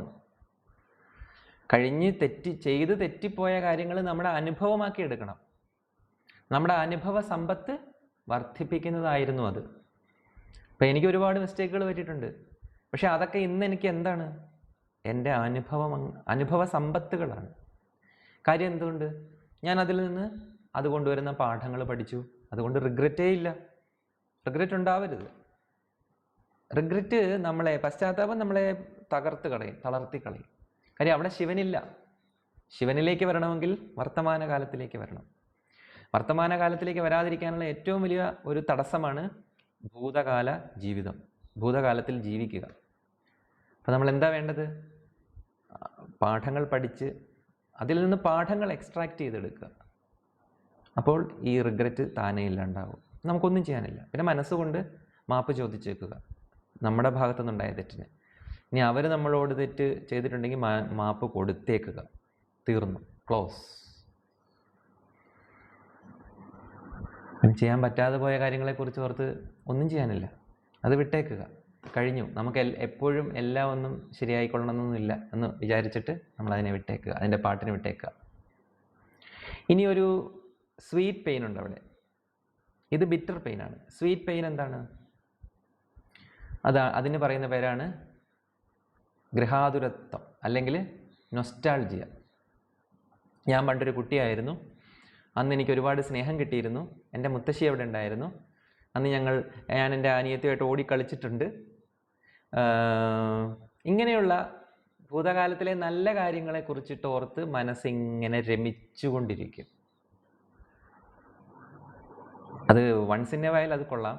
പക്ഷേ റിട്രോസ്പെക്റ്റീവായിട്ട് അതിലേക്ക് ഇങ്ങനെ എന്താ പറയുക, നഷ്ടപ്പെട്ട നീലാംബരി എന്ന് പറഞ്ഞുകൊണ്ട് എനിക്ക് എൻ്റെ ഭൂതകാലം നഷ്ടപ്പെട്ടു പോയി, എനിക്ക് എൻ്റെ കുട്ടിക്കാലം നഷ്ടപ്പെട്ടു പോയി, എനിക്ക് അന്നത്തെ ആ നല്ല ദിവസങ്ങൾ അല്ലേ, ആ നല്ല ദിവസങ്ങൾ എൻ്റെ കയ്യിൽ നിന്ന് പോയി. അതൊരു ഹൃദയം പറിച്ചെറിയുന്ന വേദനയാണ്. പക്ഷെ ആ വേദനയ്ക്ക് മധുരം കൂടിയുണ്ട്. കാര്യം നമുക്ക് പ്രിയപ്പെട്ടവരുടെ മുഖങ്ങൾ അതിലുള്ളത് കൊണ്ട്, പ്രിയപ്പെട്ട അനുഭവങ്ങളായതുകൊണ്ട് ആ വേദനയ്ക്കൊരു മധുരമുണ്ട്. ഈ സ്വീറ്റ് പെയിനാണ് ഏറ്റവും വലിയ ബുദ്ധിമുട്ട് നമ്മളിൽ നിന്നും എടുത്തു മാറ്റാൻ. കാര്യം റിഗ്രറ്റ് ആളുകൾ എടുത്തു മാറ്റും, അത് നല്ല ഭാരമാണെന്ന് അവർക്ക് മനസ്സിലാകും. പക്ഷേ ഈ നമ്മളുടെ ഈ ഒരു നൊസ്റ്റാൾജിയ ഉണ്ടല്ലോ, ഗൃഹാതുരത്വം നമ്മൾ എടുത്തു മാറ്റില്ല നമ്മളിൽ നിന്ന്. കാര്യം അത് നമുക്ക് അത്രയും പ്രിയപ്പെട്ടതാണ്. പക്ഷെ അതുകൊണ്ടാണ് നമുക്ക് നീന്താൻ സാധിക്കാതെ നമ്മൾ താഴ്ന്നു പോകുന്നത്. ആ നൊസ്റ്റാൾജിയ കൊണ്ടുവരുന്ന ഭാരം വലിയൊരു ഭാരമാണ്. അപ്പം അതിന് ചെയ്യാവുന്ന ഒരു കാര്യമേ ഉള്ളൂ. ഭൂതകാലത്തിൽ ആരാണോ നമ്മൾക്ക് മധുരം തന്നത്, ആരുടെ മുഖമാണോ അവിടെ ഉള്ളത്, നമ്മുടെ അച്ഛനോ അമ്മയാണോ മുത്തശ്ശിയാണോ സഹോദരങ്ങളാണോ അതെങ്കിൽ മറ്റ് ബന്ധുക്കളാണോ അല്ലെങ്കിൽ അധ്യാപകരാണോ സുഹൃത്തുക്കളാണോ, ഏതെങ്കിലുമൊക്കെ ആരെങ്കിലുമൊക്കെ ഉണ്ടാവുമല്ലോ അവിടെ ആ ഭൂതകാല മധുരത്തിന് പുറകിൽ. അവർക്ക് നന്ദി പറഞ്ഞുകൊള്ളുക. കൃതജ്ഞതയാണ് അതിൽ നിന്ന് നമ്മളെ രക്ഷിക്കുന്നത്. കൃതജ്ഞത പറഞ്ഞാൽ മാത്രമേ ഭൂതകാല കുളിരിൽ നിന്ന് നമുക്ക് മോചനമുള്ളൂ. നന്ദി പറയുക, മൂവ് ചെയ്യുക. ഭൂതകാലത്തിൽ നിന്ന് രക്ഷപ്പെടാൻ ഈ രണ്ട് മാർഗങ്ങളേ ഉള്ളൂ. ഒന്ന്, പാഠം പഠിക്കുക, ചെയ്തു പോയ തെറ്റിൽ നിന്ന് പാഠം പഠിക്കുക. രണ്ട്, നല്ല അനുഭവങ്ങൾക്ക് നന്ദി പറയുക. മോശം അനുഭവങ്ങൾക്ക് കൂടി നന്ദി പറഞ്ഞോളൂ. കാര്യം അതും കൂടെ ചേർന്നതാണ് നമ്മുടെ ഇന്നത്തെ അറിവെന്ന് പറയുന്നത്. ഇങ്ങനെ നിരന്തരം ചെയ്തുകൊണ്ടിരുന്നാൽ നമുക്ക് വർത്തമാനകാലത്തിലേക്ക് ആക്സസ് കിട്ടും. വർത്തമാനകാലം തന്നെ നമ്മളെ സ്വീകരിക്കണം. അങ്ങനെ സ്വീകരിക്കണമെങ്കിൽ ഭൂതകാലത്തിൽ നിന്ന് നമുക്ക് പിടിവിടണം. ഭൂതകാലത്തിൽ നിന്ന് പിടിവിടാനേ വാസ്തവത്തിൽ നമുക്ക് സാധിക്കൂ. വർത്തമാനകാലം നമ്മളെ സ്വീകരിക്കുകയാണ് വേണ്ടത്. ഇനി ഭൂതകാലത്തിൽ നിന്ന് പിടിവിട്ടാലും ഭാവികാലം അവിടെ ഉണ്ട്. ഭാവികാലം വേറൊരു തരത്തിലാണ് വരുന്നത്. ഭാവികാലം രണ്ട് തരത്തിൽ നമ്മളെ ബുദ്ധിമുട്ടിക്കും. ഒന്ന്, ബിറ്ററായിട്ടൊരു പെയിൻ ഉണ്ട് അവിടെ, കയ്പ് നിറഞ്ഞൊരു വേദന. എന്താണത്? ഭയം. എന്തായി തീരും? എത്ര സേഫായിട്ട് ജീവിച്ചു പോകുന്ന ഒരു മനുഷ്യനും ഭാവിയെക്കുറിച്ചൊരു ഭയമുണ്ട്. വയസ്സാകുമ്പോൾ എൻ്റെ അവസ്ഥ എന്തായിരിക്കും, എന്നെ ആര് നോക്കും, അല്ലെങ്കിൽ നമ്മുടെയൊക്കെ അവസ്ഥ എന്താവും, നമ്മുടെ ഫിനാൻഷ്യൽ ലെവൽ എന്തായിരിക്കും, നമ്മുടെ ആരോഗ്യം എന്തായി തീരും. ഇങ്ങനെ ഒരു 101 തരം ആശങ്കകളാണ് ഭാവി കാലത്തെക്കുറിച്ച് നമുക്കുള്ളത്. ഇതാണ് ഭയം, ഫിയർ ഓഫ് അൺനോൺ. നമുക്കറിയില്ല ഭാവിയിൽ എന്താണ്, അത് മറച്ചു വെച്ചിരിക്കുക. നമ്മൾ ചുറ്റും നോക്കുമ്പം മോശാനുഭവങ്ങളും വരുന്നുണ്ട് പലർക്കും. അപ്പം നമുക്കറിയാം അവിടെ എന്തെങ്കിലുമൊക്കെ ഉണ്ടോ, നമുക്കറിയില്ല. ഭാവി നമ്മളിൽ നിന്നും ഹൈഡ് ചെയ്ത് വെച്ചിരിക്കുകയാണ്. പക്ഷെ നമ്മൾ ആ ഭാവിയിലേക്കാണ് ചലിച്ചുകൊണ്ടിരിക്കുന്നത്. അപ്പോൾ ഈ അൺനോൺ ആയിട്ടുള്ള അറിയപ്പെടാത്തൊരു തലത്തിലേക്ക് നമ്മൾ പോകുമ്പോൾ അത് ഭയം കൊണ്ടുവരും. അത് ബിറ്റർ ആയിട്ടുള്ളത്, കയ്പ് നിറഞ്ഞത്. ഇനി മധുരം നിറഞ്ഞ ഒരു ഭാവിയും കൂടെ ഉണ്ട് അവിടെ. എന്താണത്? എനിക്ക് ചില ആഗ്രഹങ്ങൾ പൂർത്തീകരിക്കാൻ പറ്റും, എനിക്ക് ചില ലക്ഷ്യങ്ങൾ പൂർത്തീകരിക്കാൻ പറ്റും. ഇങ്ങനെയുള്ള ആഗ്രഹങ്ങൾ ഞാൻ 5 വർഷം കഴിയുമ്പം അവിടെ എത്തും, 10 വർഷം കഴിയുമ്പോൾ അവിടെ എത്തും. ഇങ്ങനെയുള്ള മനപ്പായസം കുടിക്കൽ, ഭാവിയിൽ എല്ലാം ശരിയായിക്കോളും എന്നുള്ള ഒരു അന്ധമായ വിശ്വാസം. ഇത് രണ്ടുമാണ്. ഒന്നിന് മധുരമുണ്ട്, ഒന്നിന് കയ്പുണ്ട്. രണ്ടും പക്ഷേ വേദനയാണ് വാസ്തവത്തിൽ. ഇതിനെ രണ്ടിനെ നമുക്ക് എങ്ങനെ മറികടക്കാം? ആദ്യം നമുക്ക് ഈ ആഗ്രഹങ്ങളെ എന്ത് ചെയ്യാം? ആഗ്രഹങ്ങളെ നമ്മൾ ഒരു പദ്ധതിയാക്കി മാറ്റണം. എന്നിട്ട് അതിനെ ഒരു ഡിസിപ്ലിൻഡായിട്ട് അത് കർമ്മമാക്കി മാറ്റണം. ഇതാണ് നമ്മൾ ആദ്യം ചെയ്യേണ്ടത്. ഇപ്പം നമുക്ക് 10 വർഷം കഴിയുമ്പോൾ നമ്മൾ എന്തെങ്കിലും ഒരു സ്വപ്നം കാണുവാണ്. എനിക്കായിത്തീരാൻ ആഗ്രഹമുള്ള കാര്യങ്ങളാണല്ലോ ഞാൻ സ്വപ്നം കാണാറ്. ആ സ്വപ്നത്തെ സ്വപ്നമായി നിലനിർത്താതെ അതിന് വേണ്ടിയിട്ടൊരു അവിടേക്കൊരു പദ്ധതി ഉണ്ടാക്കുക, ഒരു പ്ലാൻ. ആ പ്ലാൻ ഉണ്ടാക്കി അത് ഓരോ ദിവസവും ആ പ്ലാനിനനുസരിച്ച് ജീവിക്കാൻ ശ്രമിക്കുക. ഇപ്പം ഭാവിയിൽ എനിക്ക് ഒരു ആരോഗ്യമുണ്ട് എന്നാണെങ്കിൽ ഞാൻ വിഷ്വലൈസ് ചെയ്യുന്നതെങ്കിൽ അത് വെറുതെ വിഷ്വലൈസ് ചെയ്ത് ആഗ്രഹമാക്കി നിലനിർത്താതെ അതിലേക്കൊരു റോഡ് പണിയുക, ഒരു വഴിയുണ്ട് വെട്ടിത്തെളിക്കുക. വെട്ടിത്തെളിച്ചുകൊണ്ട് മാത്രമായില്ല, അത് നമ്മൾ അതിലൂടെ സഞ്ചരിക്കണം. സഞ്ചരിച്ചത് കൊണ്ടുമായില്ല, ഒരു കാര്യം കൂടെ ചെയ്യണം. എന്താണ്? നമ്മളത് പ്രവൃത്തിയിൽ കൊണ്ടുവന്നല്ലോ, പക്ഷെ അതിന് ഇന്ന റിസൾട്ട് കിട്ടിക്കൊള്ളണം എന്നുള്ള പിടിവാശിയും കൂടെ ഇല്ലാണ്ടാക്കുക. അതായത് ഫ്രീ ഹിറ്റാണ്, ഞാൻ ഇറങ്ങി കളിക്കും, അത്രമാത്രം. ഞാൻ ഔട്ടാവോ ഇല്ലെന്നൊന്നും എനിക്ക് ഉറപ്പില്ല, പക്ഷെ ഞാൻ കളിക്കും, നന്നായിട്ട് കളിക്കും. ഒരു ഫ്രീ ഹിറ്റ് പോലെ എടുക്കണത്. അതിൻ്റെ ഫലത്തെക്കുറിച്ച് പേടിക്കരുത്. ഫലത്തെക്കുറിച്ച് ഒരുപാട് പേടിച്ചു കഴിഞ്ഞാൽ, ഒരുപാട് ഫലത്തെക്കുറിച്ച് നമ്മൾ കൺസേൺഡ് ആയി കഴിഞ്ഞാൽ നമുക്ക് കൃത്യമായി ചെയ്യാൻ പറ്റില്ല. നമ്മുടെ ആ കർമ്മം പൂർണ്ണമായിരിക്കില്ല. കർമ്മഫലം നമ്മളെ ആർക്ക് വിട്ടുകൊടുക്കണം? നമുക്കറിയാലോ, ഒരു അൺനോണായിട്ട് അവിടെ ഒരു ഈശ്വരനുണ്ട് എന്ന് നമുക്ക് എന്തെങ്കിലും ഒരു ഐഡിയ നമ്മുടെ മനസ്സിലുണ്ടെങ്കിൽ അത് അദ്ദേഹത്തിൻ്റെ ജോലിയാണ്. അത് നമ്മുടെ ജോലിയല്ല. വാസ്തവത്തിൽ ഭാവിയിലെ നമ്മുടെ ജീവിതം എന്ന് പറയുന്നത് പൂർണ്ണമായിട്ടും പുള്ളിക്ക് വിട്ടുകൊടുത്തേക്കാം. പകരം നമ്മുടെ കയ്യിൽ ആഗ്രഹങ്ങളൊക്കെ ഉണ്ടല്ലോ, ആ ആഗ്രഹങ്ങളെ മുഴുവൻ പദ്ധതികളാക്കി മാറ്റുക. ആരോഗ്യത്തെക്കുറിച്ചുണ്ടെങ്കിൽ ഫിനാൻഷ്യൽ ഡിസിപ്ലിൻ കൊണ്ടുവരിക, ആരോഗ്യത്തിന് വേണമെങ്കിൽ ഡെയിലി ഡിസിപ്ലിൻ കൊണ്ടുവരിക, ബന്ധങ്ങൾ വേണമെങ്കിൽ ബന്ധങ്ങളെ നർച്ചർ ചെയ്യുക. ഇങ്ങനെയൊക്കെ ഓരോ പദ്ധതികളാക്കി പ്രവർത്തികളാക്കി മാറ്റിയിട്ട് അതിൻ്റെ റിസൾട്ട് അങ്ങ് വിട്ടുകൊടുത്തേക്കാം, ഈശ്വരന് വിട്ടുകൊടുത്തേക്കാം. കാര്യം അത് അത്രയും വലിയ ഭാരമാണ്, നമ്മളെല്ലാം കൂടെ ചുമക്കേണ്ട ആവശ്യമില്ല. ഇനിയൊരു ചോദ്യമുണ്ട്, ഭയത്തെ എങ്ങനെ ഇല്ലാതാക്കാം? ഭാവിയെക്കുറിച്ചുള്ള ഭയം എങ്ങനെ ഇല്ലാതായി? അതും കൂടെ ആയിക്കഴിഞ്ഞാൽ നമ്മുടെ ഈ യാത്ര പൂർണ്ണമായി. ഭാവിയെക്കുറിച്ചിട്ടുള്ള ഭയം ഇല്ലാതാവാൻ ഒരേ ഒരു വഴിയുള്ളൂ. ഒരു കഥയുണ്ട്. ആ കഥ ഇങ്ങനെയാണ്, ഞാൻ ഇതിനു മുമ്പും പറഞ്ഞിട്ടുണ്ട്. ഭാര്യയും ഭർത്താവും കൂടി ഒരു ബോട്ടിൽ സഞ്ചരിക്കുകയായിരുന്നു. അങ്ങനെ അവർ വളരെ സ്നേഹത്തിലാണ് രണ്ടുപേരും. അങ്ങനെ സഞ്ചരിച്ചു പോകവേ പെട്ടെന്ന് അവിടെ വലിയ തിരമാലകളുണ്ടായി. അവരുടെ നദിയിൽ വലിയ തിരയിളക്കങ്ങളുണ്ടായി, കാറ്റുണ്ടായി. ഈ വഞ്ചി മറിയാൻ പോയി, ബോട്ട് മറിയാൻ പോയി. അപ്പോൾ ഭാര്യ നോക്കുമ്പോൾ ഭർത്താവ് കൂളായിട്ടിരിക്കുന്നു, വളരെ ശാന്തനായിട്ടിരിക്കുന്നു. ഭാര്യയ്ക്ക് ഭയങ്കര ഭയമായി. ഭാര്യ ചോദിച്ചു, നിങ്ങൾ എന്ത് മനുഷ്യനാണ്, നിങ്ങൾ എന്തെങ്കിലും ഒന്ന് ചെയ്യൂ, ഞാനാകെ ഭയന്ന് വിറച്ചിരിക്കുകയാണെന്ന് പറഞ്ഞു. ഭർത്താവ് എന്ത് ചെയ്തു? പെട്ടെന്ന് അദ്ദേഹം തൻ്റെ അരയിലുണ്ടായിരുന്ന ഉറയിൽ നിന്നൊരു കത്തി ഊരിയെടുത്ത് അവളുടെ കഴുത്തിൽ കൊണ്ട് വെച്ചു. ഭയങ്കര വേഗത്തിൽ കഴുത്തിൽ കൊണ്ട് വെച്ചു. എന്നിട്ട് പറഞ്ഞു, ഞാൻ നിന്നെ കൊല്ലാൻ പോവാന്ന് പറഞ്ഞു. അവൾ പൊട്ടിച്ചിരിക്കാൻ തുടങ്ങി. കാര്യം ഇവർ വർഷങ്ങളായിട്ട്, വിവാഹം കഴിഞ്ഞ് വർഷങ്ങളായി പരസ്പരം അറിയാം. ഇയാളൊരു നുള്ളി പോലും തന്നെ നോവിക്കില്ല എന്ന് ഈ ഭാര്യയ്ക്ക് ഉത്തമമായ ബോധ്യമുണ്ട്. ഭർത്താവിനെ അത്രയ്ക്കും ഇവർ തമ്മിലൊരു സിങ്ക്രോണോസിറ്റി അവിടെ സംഭവിച്ചു കഴിഞ്ഞു വർഷങ്ങളിലൂടെ. അതുകൊണ്ട് ഈ ഭാര്യയ്ക്ക് ഭർത്താവിനെ അല്പം പോലും സംശയമില്ല. അവൾ ചിരിച്ചു, സന്തോഷവതിയായി നിൽക്കുകയാണ്. അപ്പോൾ ഇയാൾ ചോദിച്ചു, നിനക്ക് എന്താ പേടിയായില്ലേ എന്ന് ചോദിച്ചു. ഞാനെന്തിനും ഭയക്കണം? എൻ്റെ ഭർത്താവിനെ ഞാനെന്തിനും ഭയക്കണം? അയാൾക്ക് എന്നെ ഒന്ന് നുള്ളി നോവിക്കാൻ പോലും സാധിക്കുകയില്ല. ഇനി അതല്ല, നിങ്ങൾക്ക് എന്നെ കൊല്ലണം എന്നാണ് ആഗ്രഹമെങ്കിൽ നിങ്ങളങ്ങ് കൊന്നു, നിങ്ങളുടെ കൈ കൊണ്ട് മരിക്കുന്നതാണ് എനിക്കിഷ്ടം എന്നൊക്കെ ഭാര്യ പറഞ്ഞു. ഭർത്താവ് കത്തിയോടെ വെച്ചിട്ട് പറഞ്ഞു, ഇത് തന്നെയാണ് എൻ്റെ അവസ്ഥ. നിനക്ക് എന്നോടുള്ള അത്രയും വിശ്വാസവും സ്നേഹവും എനിക്ക് ഈശ്വരനോടുണ്ട്. ഇവിടെ നമ്മുടെ മുമ്പിൽ നമ്മളിങ്ങനെ ഈ വഞ്ചിയിൽ പോകുമ്പോൾ ഇങ്ങനെ ഒരു കാറ്റും കോളും ഉണ്ടാകുമെന്ന് നമുക്ക് അറിയില്ലായിരുന്നു. പക്ഷെ അത് ഉണ്ടായി കഴിഞ്ഞു. അപ്പം നമ്മുടെ നിയന്ത്രണത്തിനപ്പുറത്താണ് കാര്യങ്ങൾ സംഭവിച്ചുകൊണ്ടിരിക്കുന്നത്. ഇനി അവിടെ എന്തെങ്കിലും സംഭവിക്കണമെങ്കിൽ അത് ഈശ്വരന് മാത്രമേ സാധിക്കൂ. ഞാൻ ഈശ്വരനെ അത്രയധികം വിശ്വസിക്കുന്നു, ഞാൻ ഈശ്വരനെ അത്രയധികം സമർപ്പിക്കുന്നു. അദ്ദേഹം നമ്മളെ രക്ഷിക്കുന്നെങ്കിൽ രക്ഷിക്കട്ടെ, നല്ലത്.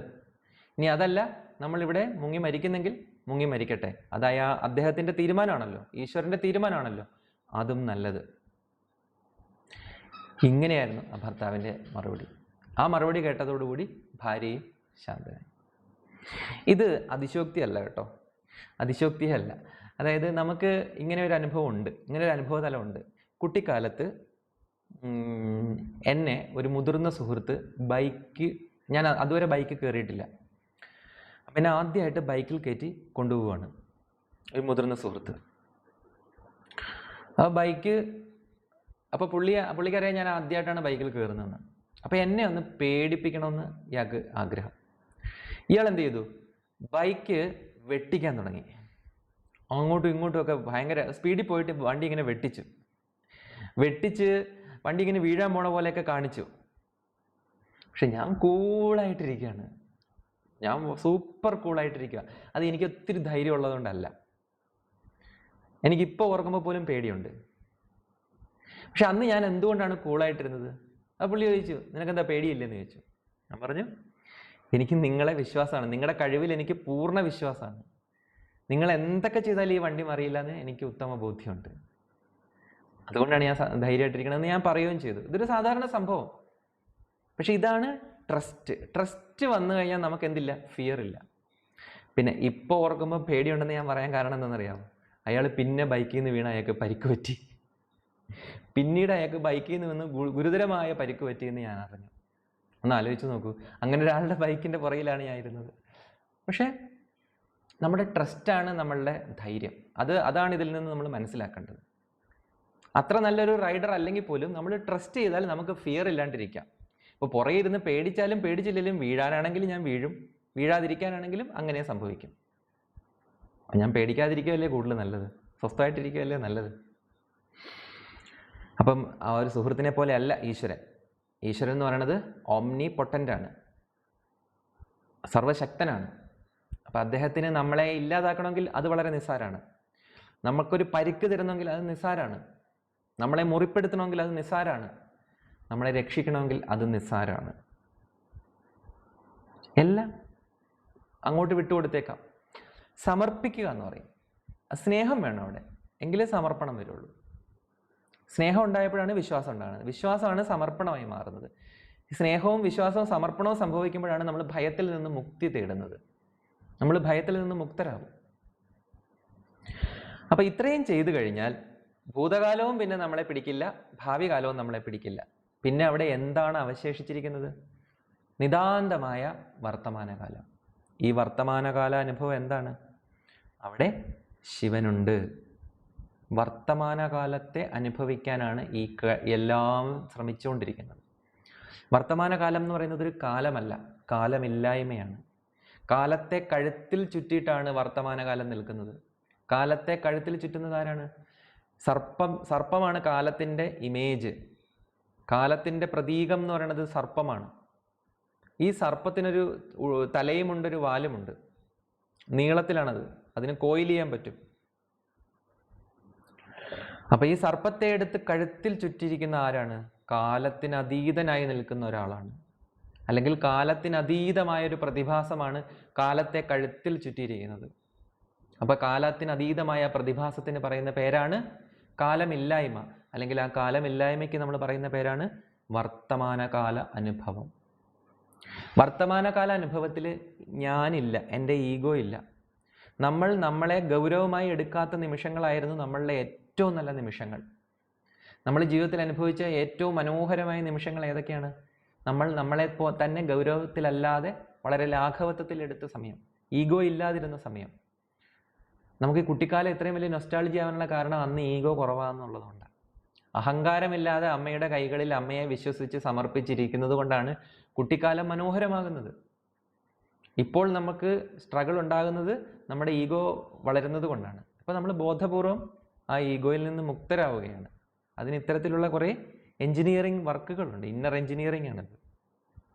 അങ്ങനെ ചെയ്തു കഴിഞ്ഞാൽ അവിടെ അവശേഷിക്കുന്നത് കാലത്തെ കഴുത്തിൽ ചുറ്റിയ നിതാന്ത വർത്തമാന കാലമാണ് അവിടെ ഉള്ളത്. അതാണ് പരമമായ ശിവാനുഭവം, നിതാന്തമായ വർത്തമാനകാലം. അവിടെ എന്തില്ല? അവിടെ ഭയമില്ല. അവിടെ എന്തില്ല? അവിടെ പശ്ചാത്താപമില്ല. അവിടെ ദുഃഖമില്ല, ഭാരമില്ല. നമ്മൾ നിഷേധാത്മകമായി പറയുന്ന ഒരു വികാരങ്ങളുമില്ല. ആഗ്രഹങ്ങളുടെ അനാവശ്യമായിട്ടുള്ള ഭാരമില്ല. പകരം അതിനെ നമ്മൾ കർമ്മമാക്കി മാറ്റിക്കഴിയും. നിതാന്തമായ വർത്തമാനകാലമാണ് ശിവൻ. കാലമില്ലായ്മയാണത്. പുറത്ത് കാലമായും അകത്ത് ബോധമായുമാണ് ശിവൻ സ്ഥിതി ചെയ്യുന്നത്. ഇത് ഓർത്തു വെച്ചോളൂ. ഇതൊരു സംസ്കൃതത്തിലെ ശ്ലോകത്തിലെ ആശയമാണിത്. പുറത്ത് കാലമായിട്ടും അകത്ത് ബോധമായിട്ടുമാണ് ഈശ്വരൻ നിലനിൽക്കുന്നത്, ശിവൻ നിലനിൽക്കുന്നത്. ശിവൻ എന്ന് പറഞ്ഞാൽ അവബോധമാണ്. ശിവൻ എന്ന് പറഞ്ഞാൽ കാലാതീതമായ കാലമില്ലായ്മയാണ്. പണ്ടൊരിക്കൽ നാരായണ ഗുരുദേവൻ്റെ അടുത്ത് സഹോദരൻ അയ്യപ്പൻ വന്നിട്ട് പറഞ്ഞു, ഈശ്വരനും ഇല്ല ആത്മാവും ഇല്ല എന്നൊക്കെ പറഞ്ഞു. അപ്പം നാരായണ ഗുരുദേവൻ ചോദിച്ചു, ഇങ്ങനെയാണെങ്കിൽ അയ്യപ്പ കാലവും ഇല്ല എന്ന് പറയുമോ എന്ന് ചോദിച്ചു. ഇത്രയേ ഉള്ളൂ, അവരുടെ ഡയലോഗ് കഴിഞ്ഞു. ഞാൻ ഈശ്വരനെ വിശ്വസിക്കുന്നില്ല, ഞാൻ ആത്മാവിലും വിശ്വസിക്കുന്നില്ല, പക്ഷെ എനിക്ക് ഗുരുവിൽ വിശ്വാസം ഉണ്ടെന്ന് പറഞ്ഞു. പകരം എനിക്ക് ഈശ്വരനെ വിശ്വാസമില്ല, ആത്മാവും ഇല്ല. ഈശ്വരനും ഇല്ല, ആത്മാവും ഇല്ല. അപ്പം ഗുരുദേവൻ ചോദിച്ചു, കാലമില്ല എന്ന് പറയുമോ അയ്യപ്പ എന്ന് ചോദിച്ചു. എന്താണ് ആ ചോദ്യത്തിനർത്ഥം? കാലം, പുറത്ത് കാലമായും അകത്ത് ബോധമായും ഇരിക്കുന്നത് ശിവനാണ്, ഈശ്വരനാണ്. ഇതൊക്കെയാണ് ശിവനെ അനുഭവിക്കാനുള്ള മാർഗങ്ങൾ. അപ്പോൾ ശിവനെ നമുക്ക് പെഴ്സോണിഫൈഡ്, പ്രത്യക്ഷമായ മനുഷ്യരൂപത്തിലും നമുക്ക് ആരാധിക്കാം, രാമകൃഷ്ണദേവനെ പോലെ. അതല്ല എങ്കിൽ നമുക്കിതുപോലെ ചിട്ടയോടുകൂടിയൊരു ജീവിത ശൈലിയാണ് നമുക്ക് രൂപപ്പെടുത്താനുള്ളതെങ്കിൽ അതിൽ പ്രാണായാമം ചെയ്തുകൊണ്ടുള്ള, നിശ്ചലത പരിശീലിച്ചുകൊണ്ടുള്ള ഒരു ധ്യാനത്തെ പദ്ധതിയായിട്ട് നമുക്ക് മുമ്പോട്ട് കൊണ്ടുപോകാം. അതുപോലെ ഭൂതകാലത്തിൽ നിന്ന് നമുക്ക് പതുക്കെ മോചനം നേടാം. ഭാവി കാലം കൊണ്ടുവരുന്ന ഭയം, അതൊരു ഭയങ്കര സംഗതിയാണ്, വലിയൊരു ഭയമാണ് ഭാവി കാലം. ആ ഭയത്തെ നമുക്ക് എങ്ങനെ മറികടക്കാം? സമർപ്പണ ബുദ്ധിയോടുകൂടി. സ്നേഹം, സമർപ്പണം. സ്നേഹം, വിശ്വാസം, സമർപ്പണം. അങ്ങോട്ട് കൊടുത്തേക്കുക. ഇത് നിന്റെ കളിയാണ്, നിന്നെ തന്നെ ഏൽപ്പിച്ചിരിക്കുന്നു. എൻ്റെ ഭാവി ഞാൻ നിന്നിൽ ഏൽപ്പിച്ചിരിക്കുന്നു, സമർപ്പിച്ചിരിക്കുന്നു. ഇനി എന്തു വന്നാലും അത് ഞാൻ സ്വീകരിക്കാൻ സന്നദ്ധനാണ്. നിർഭയത, ഇതാണ് നിർഭയത. സമർപ്പണമാണ് നിർഭയത. ഇങ്ങനെയൊക്കെ ആയി കഴിയുമ്പോൾ നമ്മൾ വർത്തമാനകാല അനുഭവത്തിലേക്ക് വരുന്നു. വർത്തമാനകാല അനുഭവം എന്ന് പറഞ്ഞാൽ എന്താണ്? ശിവാനുഭവം തന്നെയാണ്. നമുക്ക് ഇന്നത്തെ ക്ലാസ് ഇവിടെ കൺക്ലൂഡ് ചെയ്യാം.